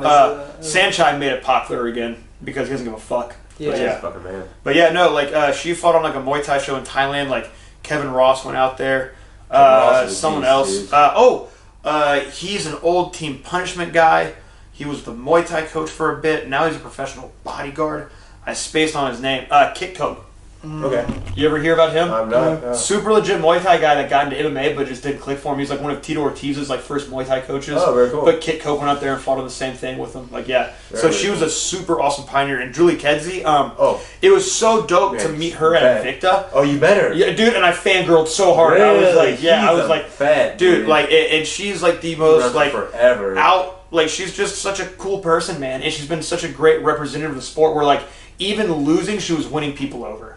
And she fought her, like, those two fucking fought their asses off. Right. Like, that was such a bonkers fight. Like, that fight stole the show. Like, that, I remember, like, people, like, at the house were losing their mind. Like, people in the arena were, like, standing up cheering. I was like, holy shit, women's MMA is a thing. And that was still 3-minute rounds. Yeah. Wow. Women's pro MMA at that point for the big shows, it was still 3-minute rounds. Because there wasn't enough of a talent pool to have pro and amateur fights. So like women were just going pro with their first MMA fight. And it was a 3-minute round, pro round. It's crazy that wild is Katie Taylor and Amanda Serrano still have to deal with that shit. Like the old hook and shoot. Because their rounds were like 3 minutes, 4 minutes. Yeah, like the old hook and shoot fights back in the day. Like it was a Las Vegas promotion. Mm-hmm. I think the amateurs would do like 2-minute rounds in that. Like so there were like pro women fights that were like 2-minute rounds. Because like it was so new, like their conditioning wasn't caught up yet even. Like and it's like wild to see now how women with like these gas tanks and these technique like, and as someone that trains women, man, goddamn hell on wheels. Did you ever meet Roxanne Modafferi? I'm making that up. I met. Was it you? Okay. Yeah. I met Roxanne at an anime con. That's what it was. I was one of y'all. One of my favorites of all time, man. You said we talk with veterans, women veterans. Yeah, like Happy Warrior. Yeah, man. Like she moved to Japan to fight like Shudo and stuff like that. Been there for forever. Dude. Yeah. Josh Barnett, student. Yes, long time Josh Barnett student. Yeah, definitely. She, like, with both her knees taped up, she reminds me of, like, a female version of Dan Kelly. You remember Dan Kelly? The Judo Dan? Judo Dad? Yeah. He looked like the Brett Favre of MMA, man. But I mean, like, he would win. How are you winning? Like, dude, he beat Rashad Evans. I was like, yo, some dad from a cookout just beat up Rashad Evans. Yeah. Like, that was, like, the time that he came out with his... that was the first time he came out with his knees, like, really taped up. And they were looking bad. And I was like... Is he about to really beat Rashad? And sure enough, he did. And I was like, Rashad, you might want to take another step back. And then Rashad comes back like 2 years later and wins the fight outside of the UFC. Eagle FC. It's fucking nuts. You see what happened with Junior? That's what happens when you don't get tested, bro. Yeah. Oh, yeah. Yeah, what happened to Junior is... Bro, that was peak Bellator. Eagle FC was peak Bellator. In the honestly, I don't know what... He threw an overhand, he dislocated his shoulder. I don't know what... Wait, what? What? Oh, on that Eagle show? That's why I didn't hear about it. Jorgen De Castro. Dude, when I went to Vegas... Oh my god, because then I saw Tyrone Spong lost to that no-name dude.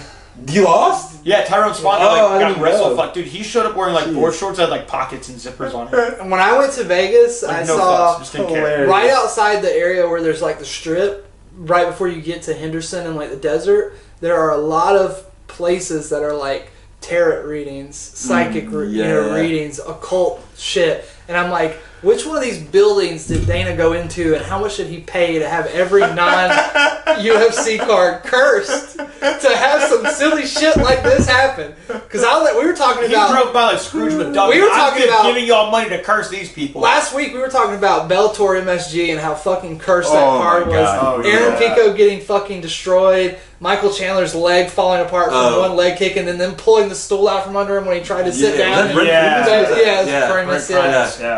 And now Bellator, like at the time, Bellator was like, we're thinking about having this result overturned. You know, like it was very clear that it shouldn't have been stopped. And now that Michael Chandler's in the UFC, they post that clip of him getting fucking leg kicked all the time. And I'm just like, oh, come on now, it's Brent Primus, guys. Like, you know, like I understand you gotta have something to post on Instagram. I've been to some like cursed amateur fight nights where it's like the fight card falls.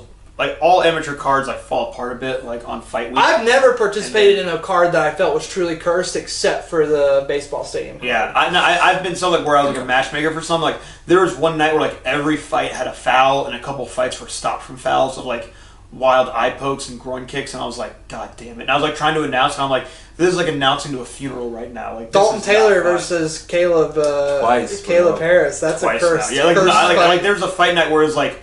We only had like 7 or 8 fights. Like we had just like the bare minimum to let a fight night go on, and like every fight was like almost ended via like eye poke or groin kick, and you're just like, what the fuck? Like it was like this isn't good. Like god damn it. Like it was one of those nights where like, we just didn't feel, like it was bad. I can't remember that. Was it a Bull City Brawl? It's a Bull City Brawl, I think. Yeah. I remember hearing, you know, obviously those were before my time, but I've heard that there were some of those that were kind of rough. And like the old Jawbreaker shows, yeah. I heard that the Jawbreaker shows were tough too. Yeah, like they had like hybrid boxing and MMA shows. Sounds incredible. I like the. So you've seen the picture of me with like the, like I have no idea what I'm doing meme. Yes, just me trying to. It was that was from Jawbreakers trying to do MMA. Okay. Fuck, bro, not. That's a great meme. I got to make fun of myself. Like I'm just like everyone's gonna do anyway. Yeah, like I know. Like that's it. I'm just like I don't know. Like I'm an asshole, so I'll just keep making myself a bigger asshole. Like I'll meme myself. But yeah, no, Jawbreaker. Those were some wild fights too. Favorite female fight. There's an obvious one if we're not going to pick that. We talked about that earlier. Just pick it. I'm not going to pick it either. We need to talk about Wei Li Chang. It's one of the greatest MMA fights of all time. Of all time. It felt like 2 Dragon Ball Z characters. Right. Where they like come and they're like clash and they separate. And you have to like spin the stick in the video game. Yeah, like, and you're like, who landed? Who hit who? Right. And then is that the one where you wanted the incredible Megamind, yeah. And I think that reminded me like Mark Hominick's like fucking. Oh man, that was insane. Gross looking, like something like aliens gonna pop at. But that fight was incredible, and then my honorable mention was Cyborg and Nunez. Chris Cyborg out cold! Just because. Oh yeah. It was a 1-round fight, I believe. Yeah, but it was incredible. The like you said, the stakes, right? Yeah, Cyborg. It wasn't even a minute. Legacy. It was like 45 seconds. Nunez coming up to 45. She tagged Nunez, but then Nunez just came back so much stronger. Yeah, it was like she was like, oh, it's cool. I'm gonna absorb this power you just hit me with, and just like repeat it back like threefold. Yeah, that fight's nuts. Swang and bang. And that was like peak swang and bang. She gets clipped and she goes down on one knee and then she stands back up and then dropped hard, face planted. Seeing Cyborg face plant, like as someone by someone who's seen Cyborg fight for so long, seeing her face plant, I was like, get the fuck out. Yeah, right. Like I was like, wow, that really happened. Right. Yeah. Like that. Like I was like, I'm amazed by what I saw, but I was like, did that really just happen? And that was kind of the moment where Amanda's legacy as like this unbeatable person became female cemented. It's like once you've beaten Rousey and Cyborg, like what else is there left to do in this fucking game? You know? Yeah. And Valentina too. She's got 2 wins. Of course, Valentina. She's beaten Valentina. Oh man, when she head kicked Jessica I. Jessica I. Mm-hmm. I think Valentina won the second fight. Oh, with Nunez? I think Valentina won the second I'd have to fight. rewatch it, honestly. I don't remember. We were talking about robberies last week on the show, and I mentioned that I thought that was a robbery. Oh, robberies, man. Nampan, Leonard Garcia. Yeah! DJ versus Cejudo, in my opinion. Really? Mm-hmm. Okay, I disagree. I'd have to go back and watch it again. But I remember in the moment I was TJ versus Cejudo. No, DJ. Might even DJ. Yeah. TJ got fucking destroyed. By No, see, like, that was, like, because I know Kevin McDonald, the guy that reffed that fight, and I was like, that's a really good call because, like, Kevin knows when somebody's TJ's like, I'm going for a single leg. Like, these refs, here's what's tough, man. Like, these refs do know you're hurt better than you know. Yeah. Like, that is something that fighters have to understand. And it's like, me, like, I've thrown in the towel. Like, if I know the gym well enough, like, I know what's coming up next after, like, that standing 8 count. Like, I know the kind of finish that's coming next. And I, as a coach, have thrown a towel in before that last really bad thing happens. I wish that wasn't so far-fetched. So, like, stigmatized. Yeah. Oh, what, about throwing a towel in? Yeah. So in MMA, corner stoppage. In MMA, it's just... Oh, dude. It's, I've done it for Matt Messer and for Talia. Oh, okay. Yeah, because, like, those are my friends. Yeah, Like, I know what's coming next. Was Talia in, like, a smoker? Or No. It was a kickboxing match against her kickboxing debut was against a, like, 19-year-old who was a amateur champion. And I was like, all right, so, and it's like she's coached by Jose Aguirre out of Virginia Beach, out of Manny from Bushido in Florida, who's one of the like these both like Team USA coaches. I know Manny. Yeah, Was he at the CSA thing? CSA, yeah. Manny and I are homies. Like, I'm cornering against him a couple times. He's one of my. I love Manny. Yeah, great guy. Great dude. And then like her girlfriend trained out. Like, she'd also trained at like the Watt in Chicago. Like, so I was like, all right, if Talia like knows how good she is, like, she can beat this girl. Like, Talia went out there like a goddamn animal and fought her ass off. But like the other girls had so much composure from like fighting more. Like, it was Talia's first fight. Yeah, like, Talia had a couple PKBs and smokers, and it was a tough fight. But like, it was like in that third round, it was like Talia got like a standing 8 against her, and then I was like, I know what's coming next, a really bad head kick, because like the one that caused the 10-8 was going to come right back and really put her out. Even Talia was like, yeah, that first head kick, my jaw was sore for like 2 weeks, and I'm like, been there, like, didn't have the towel thrown in, like, the teeth are crooked, like, you know, so, but no, like, as a coach, I'm one of those people where I'm like, you know, we have to be compassionate. Do you have to understand that a fighter is going to fight? Yes, but you have to know that, like, a fighter is too tough for their own good. Yeah.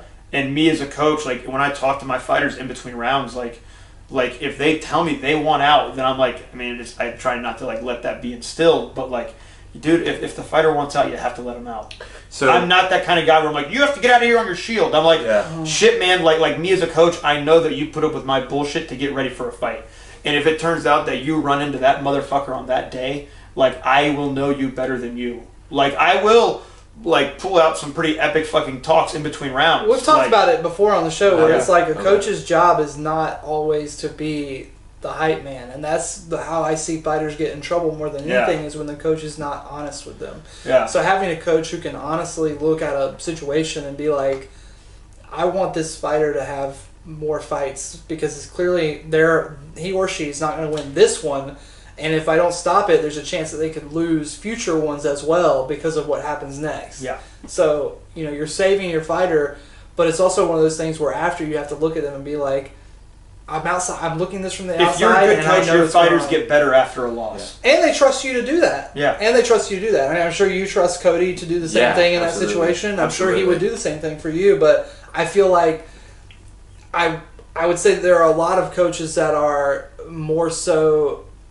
in the other camp, you know. And I feel like that's something that is about the culture of MMA and kind of like, you know, I know that we probably have a lot of people on the show who would hate to hear me say the term toxic masculinity, but that's kind of what it is. You know, there is non-toxic masculinity, there's good version of it, and then there's the bad. It's a double-edged sword. And I feel like even in women's fights, that spills into this ego thing of like, you know, you have to be tough enough to be a fighter. And it's like, just by getting in there, you're tough enough. And it's also like, there is like, through proper coaching and conditioning, like, I fully believe in like, I'm not going to take every couch potato and turn them into a world champion, but I'm going to take that couch potato and turn them into a fucking stud. Like, I've done it before, you know, like where it's like, you take someone like, and you prepare them through like this is like step one. And step one is not just like throwing your first punch. It is like finding your balance. It is finding out what you want to accomplish first. Breathing. Yeah. No, like keep I teach more I teach a lot of fundamentals, but I also make sure people understand the philosophy of like why I'm making you do this and what it's getting you ready for. Yeah. Like everyone talks about like hey dude, that training montage is bullshit. Like you don't get better over like 3 minutes of a movie reel. Like, you know, improvement takes time. Yeah. Some people improve better than others. And if you don't have an athletic background, I don't know what you're working with. I've taken people that are like high level like athletes from like something physical like football, but can't make it through like a proper fight camp and stuff like that, you know? Like Jillian is one of those people where she's finding out the more we tweak her fundamentals, how much of a fucking monster she's really is. Like I was watching her. So the other day when I dropped you off when we recorded our last show, I watched her just doing light drills with Dilly, and I was like, whoa, her striking has cleaned the fuck up. Like she's super snappy. Some people don't. Not everyone likes my honesty, but like I've had a lot of honesty thrown at me when I was younger, but like you have to have like there's honesty and a lie and honesty that's a truth. Honest, yeah, you're bad. Here's the lie that you can't get better. Yeah. Okay, try harder, be tougher. That's not how you improve. It's like, here's what you did wrong. I'm going to reverse engineer like these beginning steps before that to fine tune like what went wrong. Like, okay, you did this wrong, but here's the truth that you can get better. And it's through that proper like mind and body conditioning. Like I'm not like Jesus on the hill over here. I'm not gonna be like a life coach to you. I'm just gonna show you how to get ready to go 3 rounds in a fight. I'm not gonna tell you that you can knock somebody out if you've never knocked somebody out. I don't know. Let's find out. Even your first fight, if you knock somebody out, might not happen again. You know, like I'll never tell someone. Like I'll let someone know when they do something very well. I'll never tell someone they're better than they really are. I'll be like, this is what you're good at. This is what we're going to fucking do. Right. This is what we do when this goes wrong. This is how we get back to that. Does that make sense? Yeah, That, and that is something that people have to be like. Some people do need to be lied to. Some people can just fight. There's some people that I've had to coach very little. It's such a psychological game. Like knowing different. The psychology of your fighter. The fundamentals, like in my classes, the fundamentals are the same across the board. The approach for everybody's different, man. Like, hey, in America, we read to the right. In Japan, they read to the left. In fighting, do you go left or do you go right better? Do you go forward? Do you go back better? Let's start there. Yeah. Yeah, like it's true. Or maybe you're a bishop diagonal. Maybe you're some a diagonal people. mover. Hey, I'll tell you what, man. As I have found this, like football players fight better backwards than forwards. That's honestly how I felt when I first started training with Cody. After doing boxing, after doing super traditional boxing at Jawbreaker for a year, I went to train with Cody when he was first day. When he was first started, and that was with you too. When we were first started doing foot drills, I was like, "Oh, this is like the way a bishop moves. This is not just forward and back and left to right. This is diagonal. Yeah. Like there is like that switch step. I mean, to walk into my first MMA striking class and somebody's like, "We're just doing switch steps today," and I was like blown away by how much more options were opened up. It's something I've always preached. Like you need to do it like in tight boxing and tight Muay Thai. Like you need to have them as like a fail-safe. Some people, and like when you teach it, like I believe if you teach something as a defensive reaction, it naturally becomes an offensive reaction. Like a missed kick in my Muay Thai class. Hey, tough shit, put that shit in southpaw. One step to correct, and now we're back to home. And my guys cut the rings off like motherfuckers. Like that same thing for boxing. Like we can punch through on this cross, 2 jabs. Now I've opened up this cut line. I'm stepping back to my hook, and I'm back to my heavy lead jab from orthodox. It's there. Like you have to teach as many ways to fill gaps. Like you have to teach people how to problem solve. If you've done, and this isn't a knock on education, but I'm just sounding like an old hippie now. If you've done too much educating, you lose the ability to think. Yeah. You're very good at being told what to do. Yeah, you get rigored. I want you guys to fucking play with the Legos a bit, man. Hey, if a rocket ship is made out of Legos, it's still a rocket ship. Like, fucking rocket, I'll put it on the fridge. Like, we'll take it to town. I don't give a shit, you know? Like, and that's something that I preach to my guys, and I see like James Weinman. He's awkward as fuck, but I let him switch stance from the start because he has a basketball background. But like football players, like you were just like your eyes lit up, and I was like, football players have no problem moving forward into a firefight, so you make them very simple offense, heavy defense forward to make that person panic into a pool and then make that person step back and step off. A football player is always on their toes stepping backwards. They're very flat going forwards. Dominic Reyes is a great example, and Brendan Schaub. Yeah. Both awkward forward, their best shots are backwards. Oh, absolutely. Yeah, Dominic's great moving back. That left cross. And that's just something that I've seen, like iced Weidman with that. that. Like destroyed Weidman. I study a lot of other coaches when I see like how they do like line drills and plays, and I'm like, that's just a rectangle. Okay, you can put that inside of a square. Move X and 0 to here and here. Like footwork and fight IQ can be very complicated if you're preaching the wrong thing. If you preach the wrong thing, it's about like finesse and being able to understand that like you get better by just repeating this minute detail over and over again until you go fucking insane. But it's true. Like you got to step on this one line 1,000 times to do it right. No, and I preach people like I teach. I don't know who I was talking to. Like I think one of my students, Jackson, who is a teacher at a Krav Maga school, and he comes to me for sparring advice and how to like do Muay Thai, and he asked me like, what do you coach a person with first? And I said footwork, because with footwork you have the ability to think, and you have the ability to dictate where a fight goes. Like your punches don't dictate. Knowing where to be with your punches, especially and kicks, dictate where you're going to be at. Like, hey dude, if you got short arms, you have to be able to be comfortable punching short. If you have long arms, you have to be comfortable punching in 3 different ranges. Yeah, like it depends on like how your body is. Like when I point out like my body, like I have the goofiest fucking build. Like my hips are here, my shoulders are here. I don't make sense why I have such long arms and legs. Like it's like I clearly got dropped on the head as a kid. Like and the spine didn't grow. Like so, slinky. You have to make people like when you teach people footwork, they just get comfortable inside their own body. And I also think that's what you have to teach, and that becomes coachability, and that becomes like falling back on different game plans and knowing what your body is doing when something's going right and when something's going wrong. And what we talked about last week what were we talking with about? Muay Thai and kickboxing, and you can probably speak to this as somebody who's had way more kickboxing fights than you've had MMA fights. You're going to come up against people in kickboxing and boxing that have footwork way before you will in MMA. Yeah. Like it's an afterthought for most people in MMA. You're not going to come up against somebody who has incredible ringsmanship until 6, 7, 8 fight deeps in your amateur career or your pro debut. Whereas in boxing and kickboxing, you're going to meet somebody who can dictate where the fight takes place earlier, especially in a kickboxing-oriented and Muay Thai-focused gym. That's just going to be a higher point of focus. But what we were talking about was female fights. Yeah. Which sorry, I did it again. We did tangentize that a little bit. But I tangent like a motherfucker. My students are so used to it. Like, they Does that make sense? I'm so sorry. But my favorite female fight, I was going to go with Zhang Weili versus Rose. I think it's a great fight. The one that didn't end, and it's recent. So I wanted to think back and try to be as non-recent as possible. What's the fight that got me the most excited for the result? And I have to say, it's Miesha Tate versus Holly Holm. Like, I just think it's so awesome. It was such a great thing to see. Like Miesha Tate have so many failed attempts because of Ronda Rousey and Strikeforce in the UFC. And for her to be basically getting her ass beat for most of that fight. She did 10-8 Holly. She did 10-8 Holly. And what's wild is that it was the same night as Diaz McGregor. That's true. And I was doing a podcast with Jason Culbreth, and he was so fucking mad that I called those wins. No, I called Diaz McGregor, but I didn't call the Holm.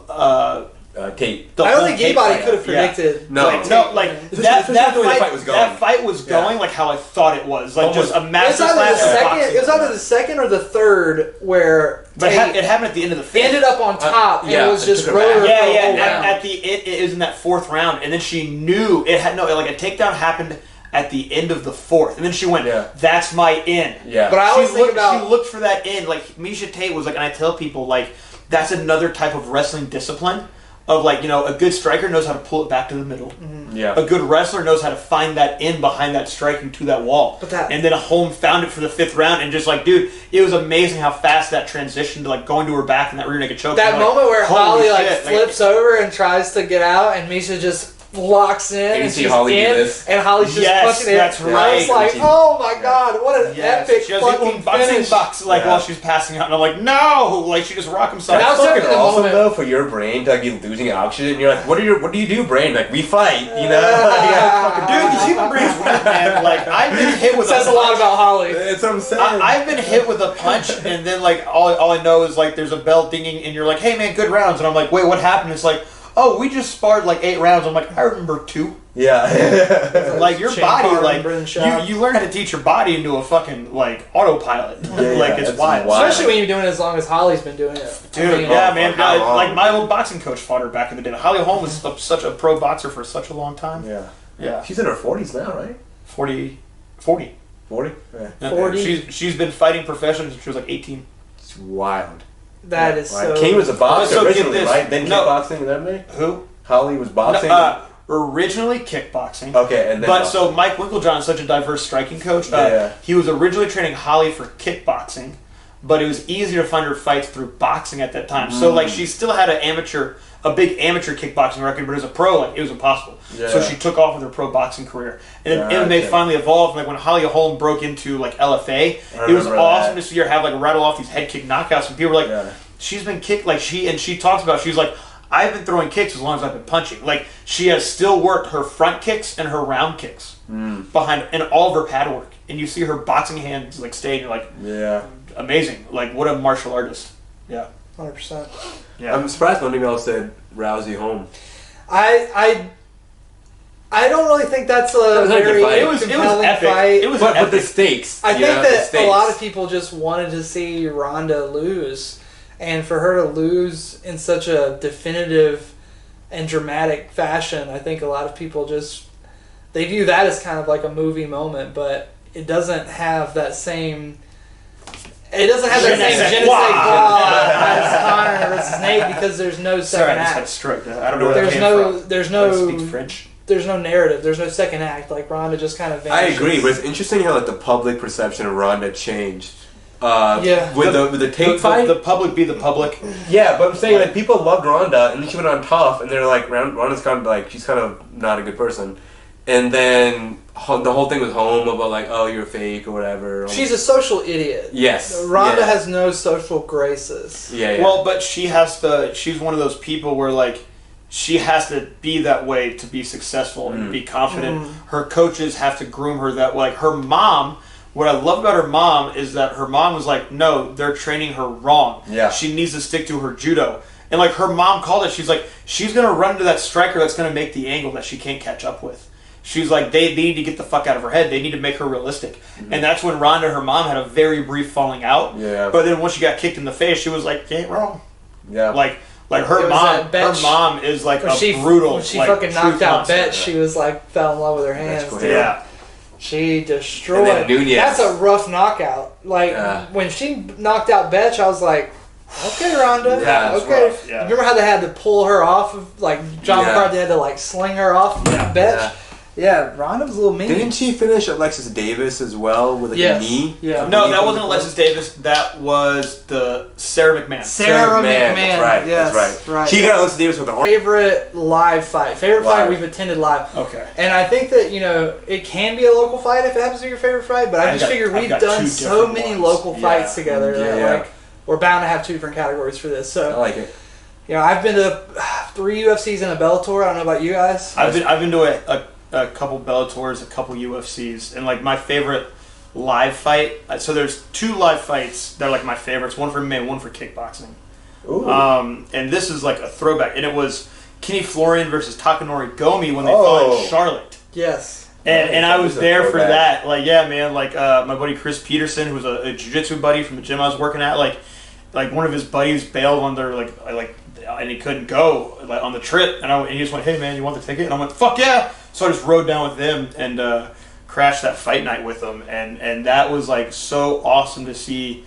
Kenny Florian, who was like he's famous from like being on the Tough House, but like I admired him because he is just such an intellectual martial artist who was like down to get into the UFC by fighting at 185. You know, how many weight classes did he fight in?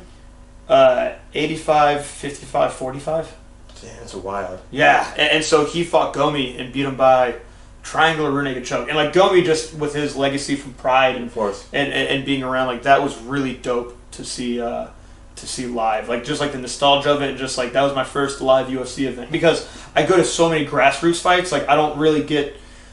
I now after being to a modern UFC fight, I'm like, oh fuck yeah! Like when the UFC came to the door or. PNC, Raleigh, and like I remember going to a UFC in like Virginia, and like it just keeps getting better. And now I'm like, oh yeah, I want to go to more of these live now. Like, because it just costs more. I'm always having to save my money to go on, like, my fighters' trips and shit like that. And I love grassroots fighting so much that, like, I don't get too caught up. But now I'm like, damn, I want to make some trips. But that's my favorite MMA fight I've seen that wasn't, like, a local grassroots one. Favorite kickboxing match, which made me really glad that I just got it out of my head that I was a fighter when I was like a teenager, and that I'm like, I'm not built for this shit. Was seeing Nikki Holtzkin fight Raymond Daniels. That was in Virginia, wasn't it? And they did, they were both in the same like tournament that night, and that fight, like I'm sitting like almost ringside and seeing like the speed of Nikki Holtzkin and Raymond Daniels, and I'm just like, these people aren't human. Like, what the fuck? It's funny you say that. Cody was there that day too. He brings that fight up all the time. Oh, really? Yeah. That's right. I think I remember. Yeah, you talked about being there. Yeah, dude, that fight, so wild to see live. Yeah. Nikki's an incredible fighter, man. The way he changes tempo and just how to this day calm and patient even he now, is. Still. I mean, we fought John Wayne Parr. He just had one of the most entertaining fights I've ever seen in Muay Thai. Yeah, he just fought. Yeah. He just had an incredible back and forth fight. I'm pretty sure you and I are going to have the same answer. KZ and Moicano? Yeah. KZ and Moicano. Yeah, for us going to... Zombie and Hinato. Oh, did you guys go to that? Yeah, we went to Greenville. Yeah, that fight was in Greenville? Yeah, South Carolina. Yeah. Oh, shit. It was me, Dylan, and Michael. Yeah. Michael. Yeah, we had a good time. Yeah, we had a fucking great time. You know what's funny? I don't even remember who else was on the card. I said we're crazy as Merkin. Molly McCann. Dude, the crowd loves Meatball. Yeah, that was when I realized, like, damn, she's over. She is over, dude. She was fighting on the prelims, and people were like, dude, her knockouts the other night. Yeah, incredible. She had like that spinning elbow knockout. Yeah. She is the only women's MMA finish, I think, in 2022 so far. Really? Whoa. Yeah. She's had 2 finishes. Cursed stat. I believe so. She's had 2 finishes. Really? I think she's the only female fighter to have. Cursed stat. I believe so. Check me on this. But no. There's been other female finishes. Submissions. There's been some stoppages, bro. Pena versus, or was that 2021? I may be wrong. Year, right? There was maybe misremembering the statistic, but I remember. It might be the only finish by KO. I think KO by KO. It might be the only finish by KO. Yeah. Excuse me. Yeah, KO. It was like the first one of the year. Yeah, something about being there live for Korean Zombies walkout and his music hitting and everybody singing along. And we were right by the we tunnel. were close. We were right by the Not tunnel. only that, but like it was a small arena too, and tiny. everybody in that arena was going nuts for KZ. Violent Bob Ross had a good fight on that card. All from Grace now, but he had a good fight on that card. I remember him being. He wasn't fighting a woman on that card? No, he was fighting somebody his size actually, believe it or not. When I saw Roy Nelson walk out. That was Charlotte, a great card. Like there were so Wasn't many that Raleigh? signs. No, that was Charlotte. UFC Charlotte. It was a long time ago. Yeah, we fought Struve. And there were reason. so many women there with like signs that we love big country, and you're like, holy shit! Like I was getting it. I was a fan of Roy Nelson, like in the IFL, Strikeforce, Affliction, like. He's been around forever, and so it was cool to see him get that much of an applause. I was like, oh, fuck yeah. Another one that's up there for me as far as live fights go is Rosenstruck versus Alan Crowder. It sucked to see. That was at Greenville, yeah. It sucked to see, but God, it was you know what's funny is I went to go pee, and I hear them doing the intros. And you can hear Raise Up by P.D. Pablo. Yeah. North Carolina. And then... So I'm walking back to my seat and I miss it. Yeah. And I was like, that is like the downside, man. Like I can't remember if that was so much. I have to time it when I go to live. Was that in Greenville or was it in Charlotte? I didn't. You didn't go to Charlotte? I didn't go to Charlotte. And then there was I saw Diego Sanchez get knocked out by Matt Brown via elbow at that show. When he caught the kick and he elbowed. Yeah, I was there for that. Jacare knocking out Derek Brunson. In Charlotte. I was there for that. Yeah, I was there for that. My first live UFC event, I think. I wound up in so many pictures with people I don't remember taking them with. Like, I knew the ringside doctors, and I got, like, selfies down, like, cage side, and I'm like, how did I get there? Like, I don't remember getting there. In Raleigh, in here, it was Curtis Blades versus Junior. I mean, KO'd him, right? Yeah, KO'd him. I got my tickets via Alan Arnold. Teeny was working with Lockhart for the week, Fatini Candris, and she was like who I've coached, and we're just super tight. and she was working with Lockhart on all the meal prep for the fighters that week. And Alan Arnold, being from England, still had some comp tickets for Arnold Allen? What's that? Isn't it Arnold Allen or is it Alan Arnold? Arnold Allen. Arnold Allen. Yeah. Arnold The British guy. British guy. They're British guy. You ever seen his dad? Powerlifter. Mr. Allen? Yeah, monster. Dude, he is a fucking. But anyways, like we were like sitting in like the family like section of fighters, and like I was sitting there, and I was a little elevated at the moment, and it was like rough because like I'm like, oh no, these are all the families of the fighters, and I'm like. And I'm elevated, I'm seeing like one family in tears and one family cheering, and I'm like, I have to go somewhere else! That's like, so I can't funny. be here. My brother's got Fredo Pepe. Yeah. Oh, man. So, yeah, I mean, we've seen a couple of good live fights, but I think that one thing that makes local fights so compelling and potentially, like, stand out in our memory is the relationships we have with the fighters that are in them. So whether it's a fight that you've cornered or coached, I'd love to hear what your guys' favorite. Am I making up? Did Hannah fight Angela Hill? On that fight. On that roller card? Yes. Yeah. Tough one to watch. Tough fight. Angela Hill's Hannah's not had a lot of fights that were not tough to watch. Yeah, it's true. And even when she wins, sometimes it's like, I'm worried about her, So, like, this was a bit of a wild card, but it was just, I picked it because it was the first one that popped up in my head for, like, favorite fight that I've seen live, and this is from a while ago, and I had to pull up the date to double check. It is from 2014. And it was Chad Tyler against Yeson Martinez from Team Rock Fayetteville. Okay. And it was a heavyweight fight. Chad is someone that it was a buddy of mine through the scene. He was out of Pendergrass at the time. He was also started training with the guys from Kai Tai for his Muay Thai. Okay. And he showed a good elevation in his game, and he tried fighting at like middleweight, light heavyweight, and he was like, fuck it, I'll just say heavyweight. And like Yeson Martinez was another like short, squatty, like heavyweight, but being from Team Rock Fayetteville under Sess, this guy having a college background, like it was just such a great matchup. They were both like 3 or 4 fight veterans, or like for amateur fights. They were both finding their groove with like what to do in a fight, and it was for a heavyweight fight, man. They fought fucking everywhere, and it was like Yeson trying to like punch his way in for shots, Chad coming into the clinch, finding dirty boxing to knees to breaks, Yeson still getting takedowns, Chad reversing. Like for a heavyweight fight, man, like they really beat the shit out of each other. And if you see enough like amateur heavyweight fights, it's rare that 2 heavyweights with MMA gloves on will be fighting everywhere and like keeping up a high pace. Like cardio-wise, especially. Cardio-wise, I was like, fuck, man, like they outworked some like the smaller guys on that card. Like, and it really is just like one of those, because I remember like making that matchup and going like, fuck yeah.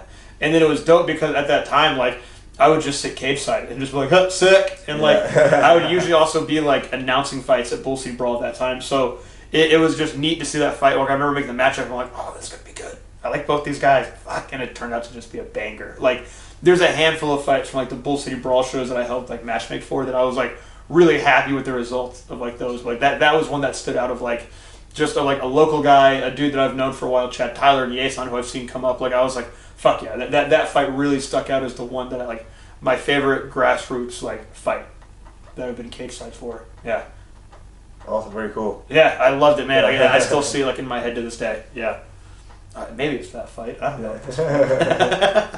What about you, bud? Is it local? We local now? Wait, what about you, Shane? Or like local, like any like smaller fight we've been to, or like fight we've cornered. Is that what you said? Yeah, it could be like just a show that you attended, but I mean, I feel like when you corner a fight, especially when you're not like coaching but cornering, you get a very interesting perspective on it, and you're like, you're invested in the result of the fight. So I thought, favorite cornering one is actually a good one. Go ahead. Well, go ahead. Let's go. Evan Arredondo at Worlds for IKF. Yeah, because Evan Arredondo was really starting to come into his own as a little buzzsaw, and like he put on like this absolute masterclass against a kid from Mexico to win the tournament, and it was like one of those where like Evan Arredondo is just like he just has to believe in himself and he can do anything. Yeah. And he was, I think, like 18 years old or 19. And he's like, he watched the dude he was going to fight just flatline the dude, his like other opponent. And Evan's like, that's the guy I have to fight. And I'm like, what you signed up for? But it was one of those moments of like where he just followed everything I said in between rounds. Like we made the adjustments. He listened to everything I called during the fight. And it was even like the moments of like beforehand of like where he doubted himself for a second, and I had to pull him out of that doubt. Where like, and this is the first time like I just really started coaching fighters on my own as like a coach full time, and I was like, no, like you didn't come all the fucking way to Florida to say maybe. Like it was like how the speech started, and like it pulled him into gear, and then like he made the walk and just shined. Now look where he's at. And then now people still don't want to fight him. I don't like he's had 6 fights turned down through Combate Global. Yeah, that's crazy. Yeah, I talked to him at Toro Cup. Yeah, like I was talking to him when he came in and he taught, and I'm just like I'm so happy to see like where he took off, like because like those gloves, yeah, those gloves right there. And so like that's when like that was like my like first moment as a coach, and it was also like Evan's moment realizing that he is a fighter. Mm-hmm. So that like favorite coaching moment was that. Yeah, that was really oh man. Yeah. There's a it lot. could also be one of your fights too. There's like a lot. It could be a fight that you were in. You have one of my favorite names to announce. Oh yeah. You would announce like a bunch of like all fights. that, dude. Like all the words like just mash up. I'm like, yeah, I can like rip my voice out yelling this name. I don't know, man. I have a couple. I think of his cornering. When I cornered Neil down, I think it was Blacksburg, Virginia, where you got that triangle. Yeah, yeah, that's an awesome fight. Virginia. I was not there, but Danville's rowdy. It was one of the two. I remember he was really getting tested in that fight. Well, here's the thing, right? So I remember they both switched it up. Well, I think Schroeder was a title fight, and then so Neil and Schroeder fought on the same card, and they tell Schroeder, by the way, like before she walks out, they're like, by the way, instead of 5 3s, you're gonna fight 3 5s, and they're like, okay. Was that fight we were all at together? Like TJJ was there. Yeah, I was there with Tung Fu fought my buddy Cody. Yes, Tung fought Cody Deaver. That's right. That's right. Yeah, oh, it was that card. It was that card. I was like, that card. Wait, that sounds familiar. I remember being there with like everybody. Yes. And, like Bobby Martin was there. Yeah, I don't know Bobby at the time, but yes, I think he was Bobby there. was there. Like, that was a fun trip. Yeah. That was a wild show. And Virginia's always. That was at what was the university we were nearby? I can't remember. That's right. We were there at that show together. I remember that. That was badass. Like Neil had a great fight. Yeah, this dude, he fought some Jared something, but this dude, I think Neil fought at 45. This dude was coming down to like 70 or something. He had fought 74. Yeah. Dude showed up weigh-ins and was like, he looked like a normal sized dude, okay. But then the next day he was fucking huge. Huge, yeah. And I was looking, I was like, man, I mean, I trust Neil a lot. I was like, dude, this dude's a big fucking guy. Yeah. And then I think first round goes by, I'm pretty sure Neil drops him at the end of the first round or something. And then second round happens, Neil gets dropped. Neil gets dropped hard. And it was fuck. Yes. Crazy jiu-jitsu scramble. I think Neil was like bottom side control and he used like this like a little American, like Ghost American to get back on mount. And then dude bucks him off mount and he locks up a triangle. And then dude taps, he wins. And I asked him afterwards, dude, like how did you, he's like, I don't even remember anything about the triangle. I don't remember, I did, like you were talking earlier, like we just did stuff. Yeah. It just did stuff. second favorite is Schroeder fought this one girl from Upstate Karate. And Ray Thompson, Stephen Thompson's dad, was cornering. And he was screaming at his girl, or excuse me, his fighter. He gets intense. And yeah, it was like, I was like, holy shit, that's fucking Ray Thompson. And I'm cornering him, I'm like, that's Ray Thompson over there. I've seen Vanderlei Silva across the That happened. That happened to our boy Stancil, Chris Stancil. When Chris Stancil had the fight, ain't you Wonder Boy's dad? Isn't that Wonder Boy's dad? And then, like, while he's trying to corner his fighter, Wonder Boy's dad just turns and goes like this. We were dying when that happened. That was so Chris. Stancil like pushes his coach aside. Ain't you Wonder Boy's dad? That's so funny. Yeah, Ray's a character, man. Yeah, I've heard him shout at many a fight now. I hope that as more upstate karate guys come up through that system, and now that they have Weidman too, that we see Weidman at more local fights. I think that'd be awesome. It'd be awesome to see him hanging around. He's a South Carolina guy now. Yeah, he's here. We could probably get him on the show. Fuck it. We'll have to pay him maybe. For me, favorite local fights. I'm hearkened to your fight versus Zach Thrift. Oh, thanks. I thought that was a really fun fight. Yeah, and it was one of those fights. It was one of those fights where I feel like, you know, your style, I think the reason why you've gotten so many split decisions is because a lot of judges like look at your style and they don't really know what they're seeing. You know, like that you have this ability to like be winning exchanges, but in a way where your opponent still is like there. But in this fight versus Zach Thrift, I'll see. Like, you left no question about who was like winning the exchanges. I really appreciate it. It felt like everything was very clean. Like you weren't waiting for him to fire back. Where sometimes like that was you made a big shift where you would always like you would engage. They would fire and press forward, but you'd be stepping back and interrupting with like jabs. Like you're getting hit with like. Not much, but if you're judging a fight, you see the person like swinging and throwing. Plus, like me, I'm like, he's countering. Like, how the fuck was that a split? Like me, I was always like, there's no way. Yeah, like, I remember you came back and talked and like in that fight, like and I was getting on you. Like, you gotta commit to what you're fucking doing. Yeah. Like in that Zach Thrift fight, you were like, I am hitting you and I am staying right here. Zach stylistically is a great matchup because he always comes forward. So forward, and he's so aggressive. You know, it's funny you bring that up to this day. That was the fight I was most nervous for. Yeah, because he's an intense dude. Because he's intense, and he fought my friend Gonzo, and Gonzo's a fucking tank, and they just like had like a tank off battle. Right. Gonna fucking. I was like, I don't want to have that battle. Right. You don't fight like that. I don't fight like that. Yeah. You don't. So I was like, fuck, that. dude. But then he showed up like super reserved, and I was like, damn, I love this. Like, well, I think that's because like he had gone through that phase where he had gone to Jim O, and he's like, I gotta be more than just a wild man. Yeah. I gotta refine this a little bit. I think he was still kind of working out. But I feel like if he didn't, I think he would have beat me. I feel like if he just moved forward and brawled, I feel like he had a better opportunity. You sound like me, where I used to tell people, "Here's how you could have beat my ass better."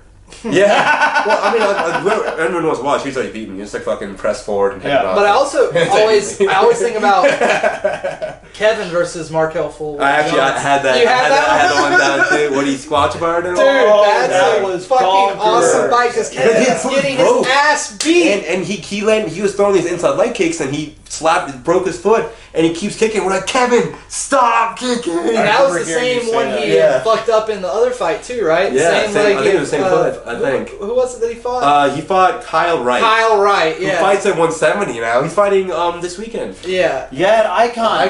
Richie's fighting on it. And who's the other guy that I saw in practice? Nico Petridis. Okay, I saw him train. He's the new guy, Elevate guy, He's right? very good, man. He almost broke my boy's orbital. Yeah, I'm gonna. Are you going to go corner? Probably not. Have you met Vinny yet? Vinny, no. Vinny Piombino. No. I've sent him over to Elevate a couple times to spar, but apparently he sparred Nico and almost got his fucking orbital broken. Is he blonde? Vinny? No. I don't know Vinny. Vinny's got Is that the guy you told about? Yeah, this is the guy I'm kind of managing, sort of. I kind of like fell backwards into managing this guy. Okay. I'll tell the story, but I just saw this guy working out, and I saw him hitting a bag, and he was wearing an Art of Combat shirt, and I was like, did this guy fight? So my trainer, Greg Martinez, was like, yeah, I think he has some fights on his record, but he doesn't train anywhere. So I went to go talk to him, and I was like, he's a military guy, Army combatives fights, but also has amateur fights, has like 1 decision, 2 knockouts, and then a split decision loss. Yeah. And I'm like, so 3-1? I was like, so are you looking for a fight? And he's like, yeah, I'm looking for a fight. And I'm like, okay, well, do you have social media? Because I could hook you up with the promoters for Next Level Fight Club and get you guys in touch, get you a fight. And he was like, oh, I don't have any form of social media. I'm a ghost online. And I was like, oh, then how are you looking for a fight? And he was like, oh, I'm just looking. And I'm like, oh, like ocularly? I was like, well, shit, I'm here. I was like, well, shit, man. No risk. Cannot fight here. I was like, well, I guess I'm here, bro. I'll talk to the promoter. I think I got him a fight on Next Level Fight Club, but I'm just like, shit, am I managing this guy now? Because I'm like finding him fights and getting his medicals like straightened away. I'll wrap his hands for him. Yeah. But yeah, he went to Elevate, sparred Nico, and almost got his fucking orbital broken by Nico on a light jab. And I was like, Nico must hit hard. He moves really well. He's like, I think he's a couple inches taller than me. Very lanky, very long, very athletic, scrappy. Going on, I just wanted to see Cody, and I was like, oh, that was Nico. And I was like, oh, Nito. Like, Nico's good. Yeah. Old Nico. But yeah, no, I'll probably be watching those Icon fights on Fight Pass on Friday. If you guys well, let's check them out. Because they started. The great thing is that they're in Virginia, so like the stream starts at 9 on Fight Pass, and I'm like, Perfect. I can teach classes, not have to Bo run. Nickel is headlining that card. Yeah. Bo Nickel says? Bo Nickel. Debut. Oh, this is That was why I wanted to know. Oh, shit. It's a great card to fight amateur. Yeah. Cody asked me about it. I was like, I wish I could. I really wish I could, but I can't. I tried so hard to get media passes for that. I emailed like 1 billion people and was like, I represent this podcast. Here's what I do. I do commentary. Get their response, but yeah. But next time. I didn't want to pay $60 to go in and sit in the back row. You know. Yeah. Rather watch it here, get the best view. I'm down. I can listen to the shitty commentary. Let's do a potluck Friday. Oh, that could be fun. I've been on like my baking grind of like just like trying to copy TikTok videos. And I do the same shit. Do you really? Yeah. 100% do the same like shit. I'll watch like They make it look so easy. They do. Yeah. Like today, I was just like looking at my cabinet and I was like, what do I have? I can make something. And like I'm gonna try it. It's in the fridge right now. I'm gonna try it after this. See what I saw one video literally yesterday. I was like eggs, flour. I was like, I have all these things. Yeah. I was like, I can make my own like sugar. Like, like my own sauce. Yeah.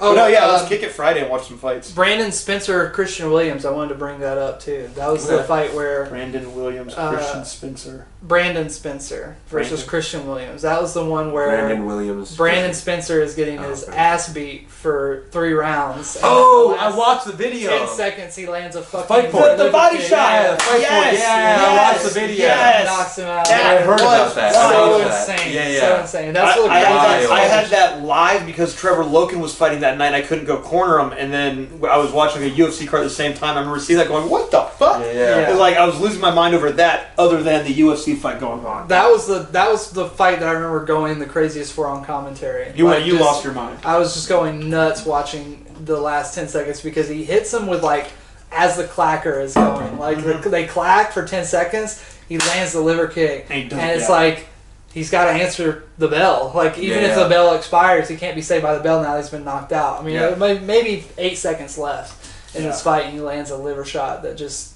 he can't recover from by that point because he's putting it on him so hard that he had gotten tired. And when you're already fucking exhausted and you get warped by a body shot like that, you're definitely getting hit with a body shot. Like being in a cage, like you can fall down. Like getting hit with a body shot, you can slump into the ropes to try and keep yourself up. Like you go into your, like you literally dig into your heels and you'll like settle into the ropes and be like, I can ride the bell, but I wish I wouldn't. Like that's what it feels like. Yeah. So there are some fights this weekend before we get out of here. If you guys want to just it's like Volkov versus quickly talk about it. There's some interesting shit.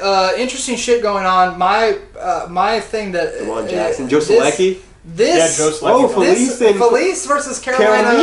Yeah, I saw like that perked my ears up. That makes me go a little like, I like that matchup a lot. They're both like very retired. Yeah, it's like a what's the word like? We're gonna see a good like kickboxing match, loser leaves town match. Yeah, kind of one of those. Yeah, it's like Cowboy and Joe Lozon. It certainly has that feeling. It has that feeling, but both of these girls have been gone for so long that it's like.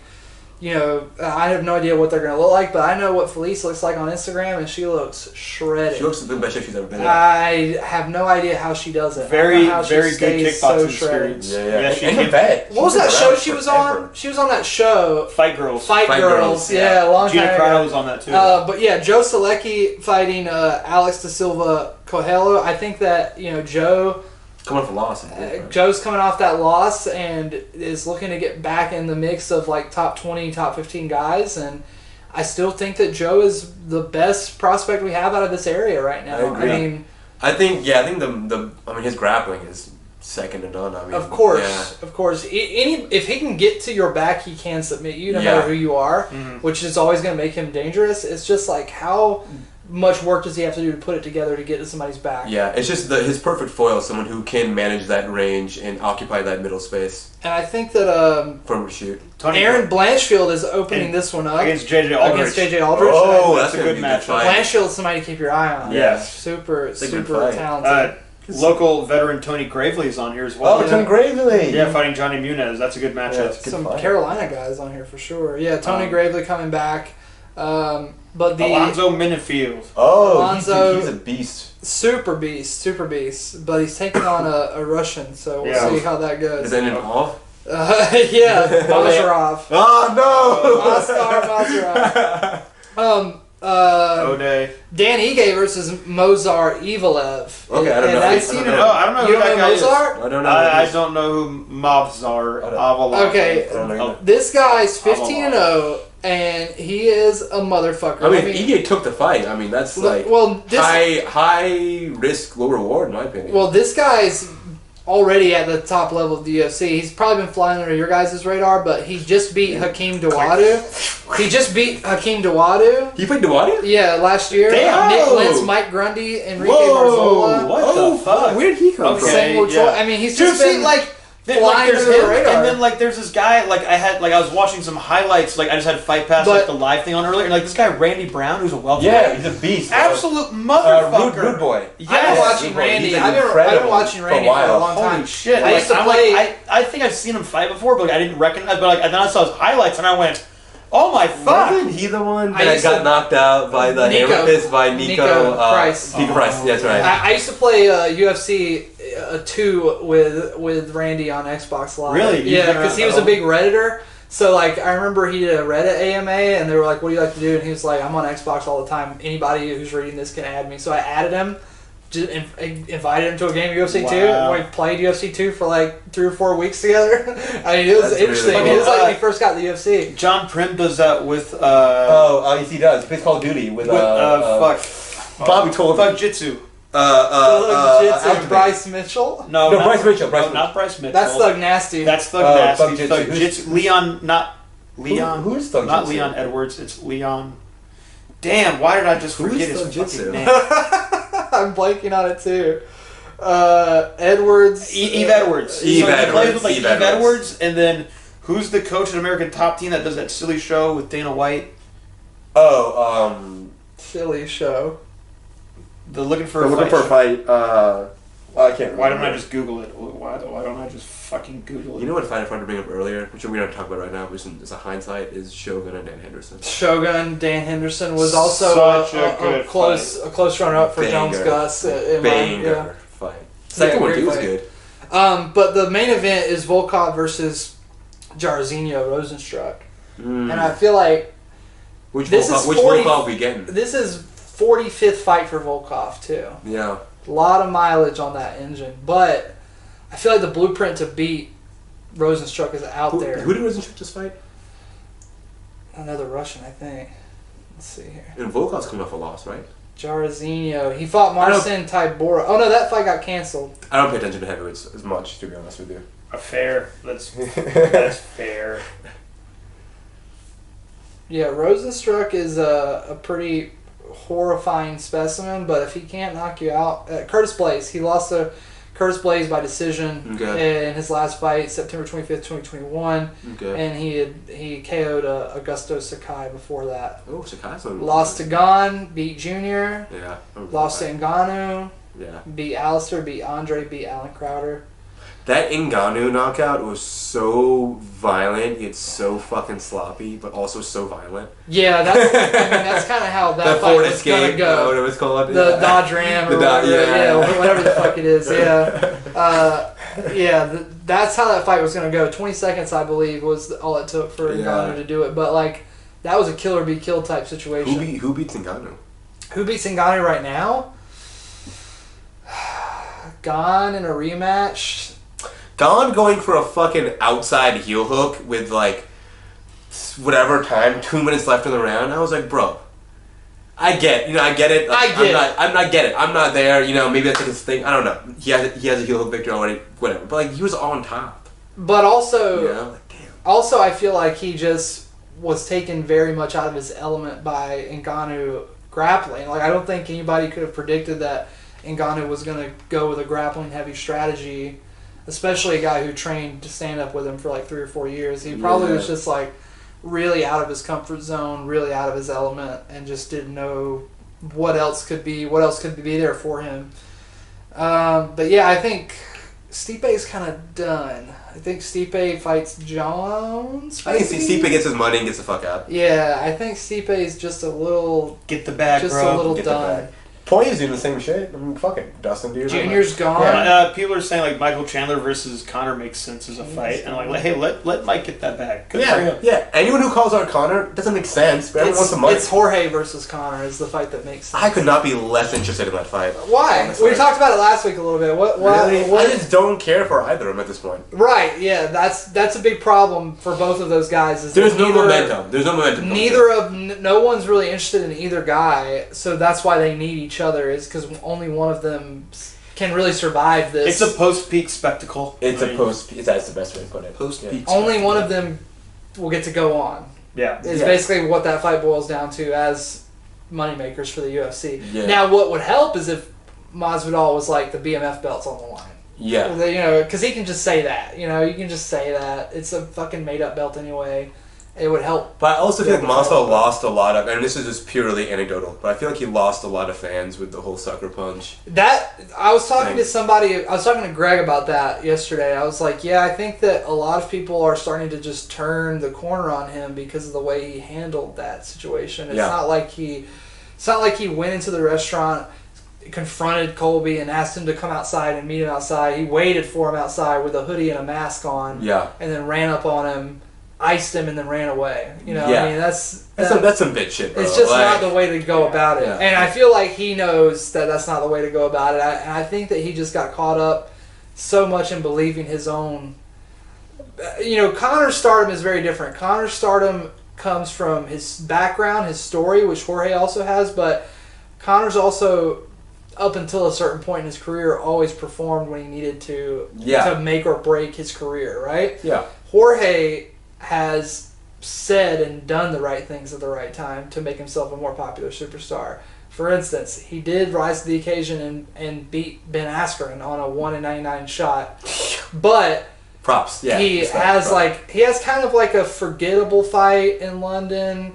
You know, he does win, he finishes his opponent, but like it's not getting him any closer to a title shot. And then he goes backstage and punches Leon Edwards and drops a fucking one-liner, and now all of a sudden he's, you know, his stock rises way up again. You remember when Hendricks fought GSP and Hendricks was like, oh, well, I was only like, 70% or whatever the quote is, whatever. And everyone's like, Hendricks, shut the fuck up. Yeah. I felt like that with Masvidal, where like he loses to Usman again and gets knocked out brutally. And he's like, yeah, well, Usman doesn't punch that hard. I'm like, one of the worst knockouts of all time. So, like, how are you going to get knocked out when someone says he doesn't punch hard? And one of the worst knockouts You're making yourself look worse by that, you know? So, I don't know. My opinion. In slow motion, I'm not a Masvidal hater. I like Masvidal. In slow motion, especially, that's a brutal knockout. Oh, the sweat. And you can see how hard Kamaru hits like to make such a nice sweat bead like that. Dude. Like, that's some torque on a punch. Yeah. That is... He turned his whole body. Yeah, it's not that I hate Masvidal either. I definitely think he's an exciting fighter. I just think that, like, what he brings to the table is like ringsmanship and boxing only, and that's something that I think Conor has traditionally been better at. So it's a winnable fight for Conor, more so than most people think, especially for it being at 170. But I also think that like it is a loser leaves town kind of match, but for like the highest level pay-per-view or, you know, like the moneymaker kind of slot, you know. I agree. And yeah, sure, Conor versus Ferguson, Conor versus Tony, or Conor versus Chandler would be fun too. But I think that Conor's very heavy right now. I think people would be surprised. He's walking like 200. There's no way he would ever do this. But if he weighed in and took a picture of himself on the scale, people would be like, "Damn, this guy's 215." Yeah. Like, I mean, he looks insane. I mean, I don't know what he's taking out there in international waters. He's spending a lot of time on that yacht. He's spending a lot of time on the boat, if you know what I'm saying, where USADA can't get to you, and he's looking completely different. You know, I mean, now the boat makes sense. I don't think 55 is. It could be beyond achievable for him. It could be in the rearview mirror. It could be something that he just can't do anymore after this. I'm curious about how he does out of a first round. My theory was that the UFC is condoning or at least turning the blind eye to whatever it is Conor's doing out there on that yacht because they want him to be 170 pounds and fight Kamaru. They want some kind of big fight out of him. Because it's very clear to me that now in the WME era of the UFC, that's all they give a shit about is the next pay-per-view. Yeah. The next pay-per-view, how big can we make it? How many can we sell? How many fucking Venom fight kits can we sell? And then we'll worry about longevity after the fact. Because they've realized that there will always be another fucking guy like Sugar Sean O'Malley coming up. They just got to go find him. And now they have the resources to do that. So they don't really give a But shit now if they people know run it a be like prospect. that as well. So I mean, it's gonna be look what they easier did to fight these guys. Francis. Look what they did to Francis. As soon as Francis Francis started knocking motherfuckers out left and right, they're like, title shot. Francis. Go. We need Please, you to win this goddamn, belt. please make us watch we the heavyweights. need you to win Yes. this belt. And then he gets fucking destroyed by Stipe, and then Francis was never my friend. works his way back to the title with no assistance from the UFC. None. And they act like they don't want him to win the belt. And when he does win the belt, it becomes a huge fucking deal for them to keep it away from him as long as they can. And it's just like... Yeah, how quick did they make an interim? Yeah, I mean, like, instantaneously. Yeah. It's just one of those things where it's like, if Between, the UFC like, has your as far back... as like someone who's gone from like nothing to the world champ, like it has to be like the short. Well, it's still been like 10 years at this point now, right? Yeah, if the UFC wants you Yeah. to be champion, there's only so much they can do to make you champion. Yeah. There's only they can only put you in the right spots to perform. But if they don't want you to be champion, even if you're the fucking champion, that can be hard. Like, even if you're winning all of your fights and they don't want you to be the belt holder, they can make your life miserable. Do you think the Oliveira weigh-in thing was a work? I think that...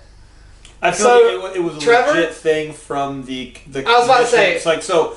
When you look at everyone else's weight, and this is something I've seen before, and it's happened at shows around here, where it's like Everyone's off. everyone is off. So- Yeah. That means it's actually like that means it's the commission. We've done this a like, lot. and I've said that. Like I brought that up to commission before, where I'm like, no, like everyone here, like, but this is also where the commission has like their leniency. Like this is the problem, like where it's like, the commission cannot be wrong is the sad point. Like they're like, sorry, They Smith, can never admit fault. they're like, sorry, like, hey, our scale's the one you have to go off of. If It's it like, says you're 2 pounds hey, over, you're look, 2 pounds we over. investigated Sorry, ourselves and found that we're not at fault. Yeah, You know? yeah. And we've been doing this, us three, we've been doing this long enough, even on a local level, to where it's so much easier for me to believe that instead of this grand conspiracy where all of the judges and all the commission staff are in the UFC's pocket and the UFC is controlling all this stuff, it's way easier for me to just believe that the commission's fucking incompetent because I know agree. they are. I agree with that one. We've dealt with enough commission staff to know What's that tough is that there's they're way fucking- more incompetent members than there are competent. They're government- It's like and 99 the competent They're people, government they employees. don't want in charge. they're government employees. Yeah. And government employees have a Don't give a tendency fuck. to not give a fuck and to not the know what North the fuck Carolina they're doing. Boxing in the Commission DMV. use this as like a personal And financial there's kickback people, for years. there's to people actually I've make a had, commission. there's people I've had waiting on me at the DMV that I'd rather see judging a fight than people we have judging fights. You know, like I really feel like there's a huge disconnect between the average fight fan's understanding of what's happening behind the scenes and then a person who's actually dealt with and worked with a commission member ever in their lives, because all you have to do is have one bad experience with a commission member, and then anytime you hear a story like this, you're just like, yeah, the commission's probably just fucking up. Mm-hmm. Same thing with DC weighing in and having that whole Towelgate situation. And DC on the weigh-in is like, this is where we gotta play the game. Yeah. I was like, bro, are you admitting to this shit on TV right now? And all you gotta do is like, all you gotta do is ask the commission, It's so like, funny. hey, Like he was just on Steve-O's podcast, and his explanation of it still is just like hysterical. It's like, you motherfucker. Like, Yeah, he he knows. only he words it like Chael Sonnen. He like, does. It's like very like vague. Like everyone who knows knows, and Yeah. you don't all I know said, what DC is a I'm blessing. not right. I'm upon also this not earth. wrong. Yes, yeah, exactly. DC is a blessing. That's all I'm gonna He say. is. I love. I DC. love DC. I used to not like him, but he's won me over. Yeah, I definitely think that he's getting more flowers as a media person than he ever did as a fighter. I'm gonna But take this missed call from the gym. I think we're gonna be done. We're done. Yeah, We're done. I'm like, let's let wrap. me. I was like, I was like, wait, let me make sure this Well, is not money walking Shayaan- out my door. Shayaan, thank you so much. Thank you for so being much, sir. our I first gotta, guest. you guys wrap it up. It was I gotta, amazing having you I gotta on. pretend I'd to love be have a you back. businessman. Absolutely, real quick. buddy. All right, You guys close out. We're gonna do together. some movies and some other stuff soon, so maybe we'll have Shayaan back. Yeah, we are. We want to thank you guys for tuning in to the 10-8 Fightcast. Be sure to check out our sponsors, Badge of Honor. That's badgeofhonorclothing.co or badgeofhonorco.com. That's it. That's right. Badgeofhonorco.com. Be sure to check out their stuff. There will be maybe some 10-8 Fightcast stuff in the near future. Hopefully we're working that out. But until then, guys, just enjoy the fights and yourselves.